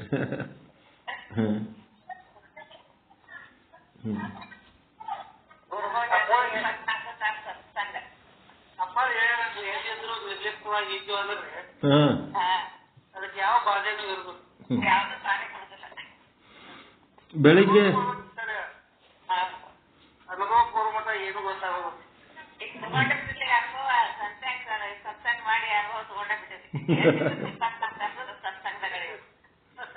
ಬೆಳಿಗ್ಗೆ ಬೆಳಿಗ್ಗೆ 5:30 ಬರ್ಲಕ್ ಆಗ್ತದೇನ್ರಿ ಪಾಠಕ್ಕೆ? 6ಕ್ಕೆ 4 ಗಂಟೆ, ರಾತ್ರಿ 8:30 ರಾತ್ರಿ ಅದೇ 9 ಮೇಲೆ ಬರ್ರಿ, 9ರಿಂದ 10 ಬರ್ರಿ. ಬರ್ರಿ, ಅದು ಒಂದು ಲಿಂಕ್ ಇರ್ತದ, ಕಳಿಸ್ತೀವಿ ನಿಮಗ. ಇದು ಮಧ್ಯಾಹ್ನದ ಲಿಂಕ್ ಬೇರೆ, ಬೆಳಿಗ್ಗೆ ಮತ್ತು ಸಂಜೆ ಲಿಂಕ್ ಬೇರೆ ಕಳಿಸ್ತೀವಿ. ಅದು ಬೆಳಿಗ್ಗೆದ್ದು ಸಂಜೆ ಲಿಂಕ್ ಒಂದೇ, ನಮ್ ಕಲ್ಯಾಣಪ್ಪ ಗುರುಗಳ ಲಿಂಕ್ ಅದು. ಇದು ಮಧ್ಯಾಹ್ನದ ನಮ್ ಲಿಂಕ್ ಇರ್ತದ, ಕಳಿಸ್ತೀನಿ. ನಿಮ್ಗೆ ಯಾವಾಗ ಅನುಕೂಲ ಆಗ್ತದ ಜಾಯಿನ್ ಆಗಿ. ಸ್ವಲ್ಪ ನಮ್ಮ ನಾಗರತ್ನ ಗುರುಗಳ ಸಂಗಟ ಮಾತಾಡಿ ಈ ಒಂದು ಬ್ರಹ್ಮಪೀಠದ ಮಹತ್ವ ಏನು ಎಂತ ತಿಳ್ಕೊಳ್ರಿ. ಮತ್ತೆ ಕಲ್ಯಾಣಪ್ಪ ಗುರುಗಳದ್ದು ನಂಬರ್ ತಗೊಳ್ರಿ. ಅವ್ರದನ್ನು ಒಂದಿಷ್ಟು ವಿಚಾರ ತಿಳ್ಕೊಳ್ರಿ. ಎಲ್ಲ ಹೇಳ್ತಾರ. ಅಲ್ಲಿಂತ ಇಲ್ಲಿ ತನಕ ಹಿಡ್ಕೊಂಡು ಬಂದವ್ರೆ ಅವರೆಲ್ಲ ಹಿರಿಯರು. ಆಯ್ತು, ಓಕೆ, ನಮಸ್ಕಾರ.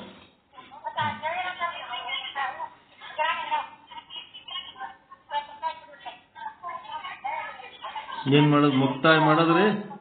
ಟೈಮ್ ಭಾಳ ಐತಿ.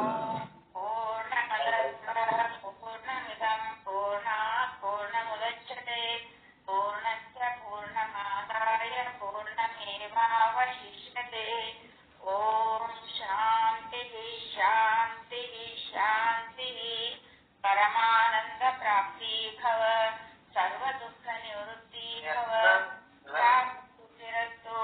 ಯಶಸ್ವಿ ಭವ, ಯಶಸ್ವಿ ಭವ.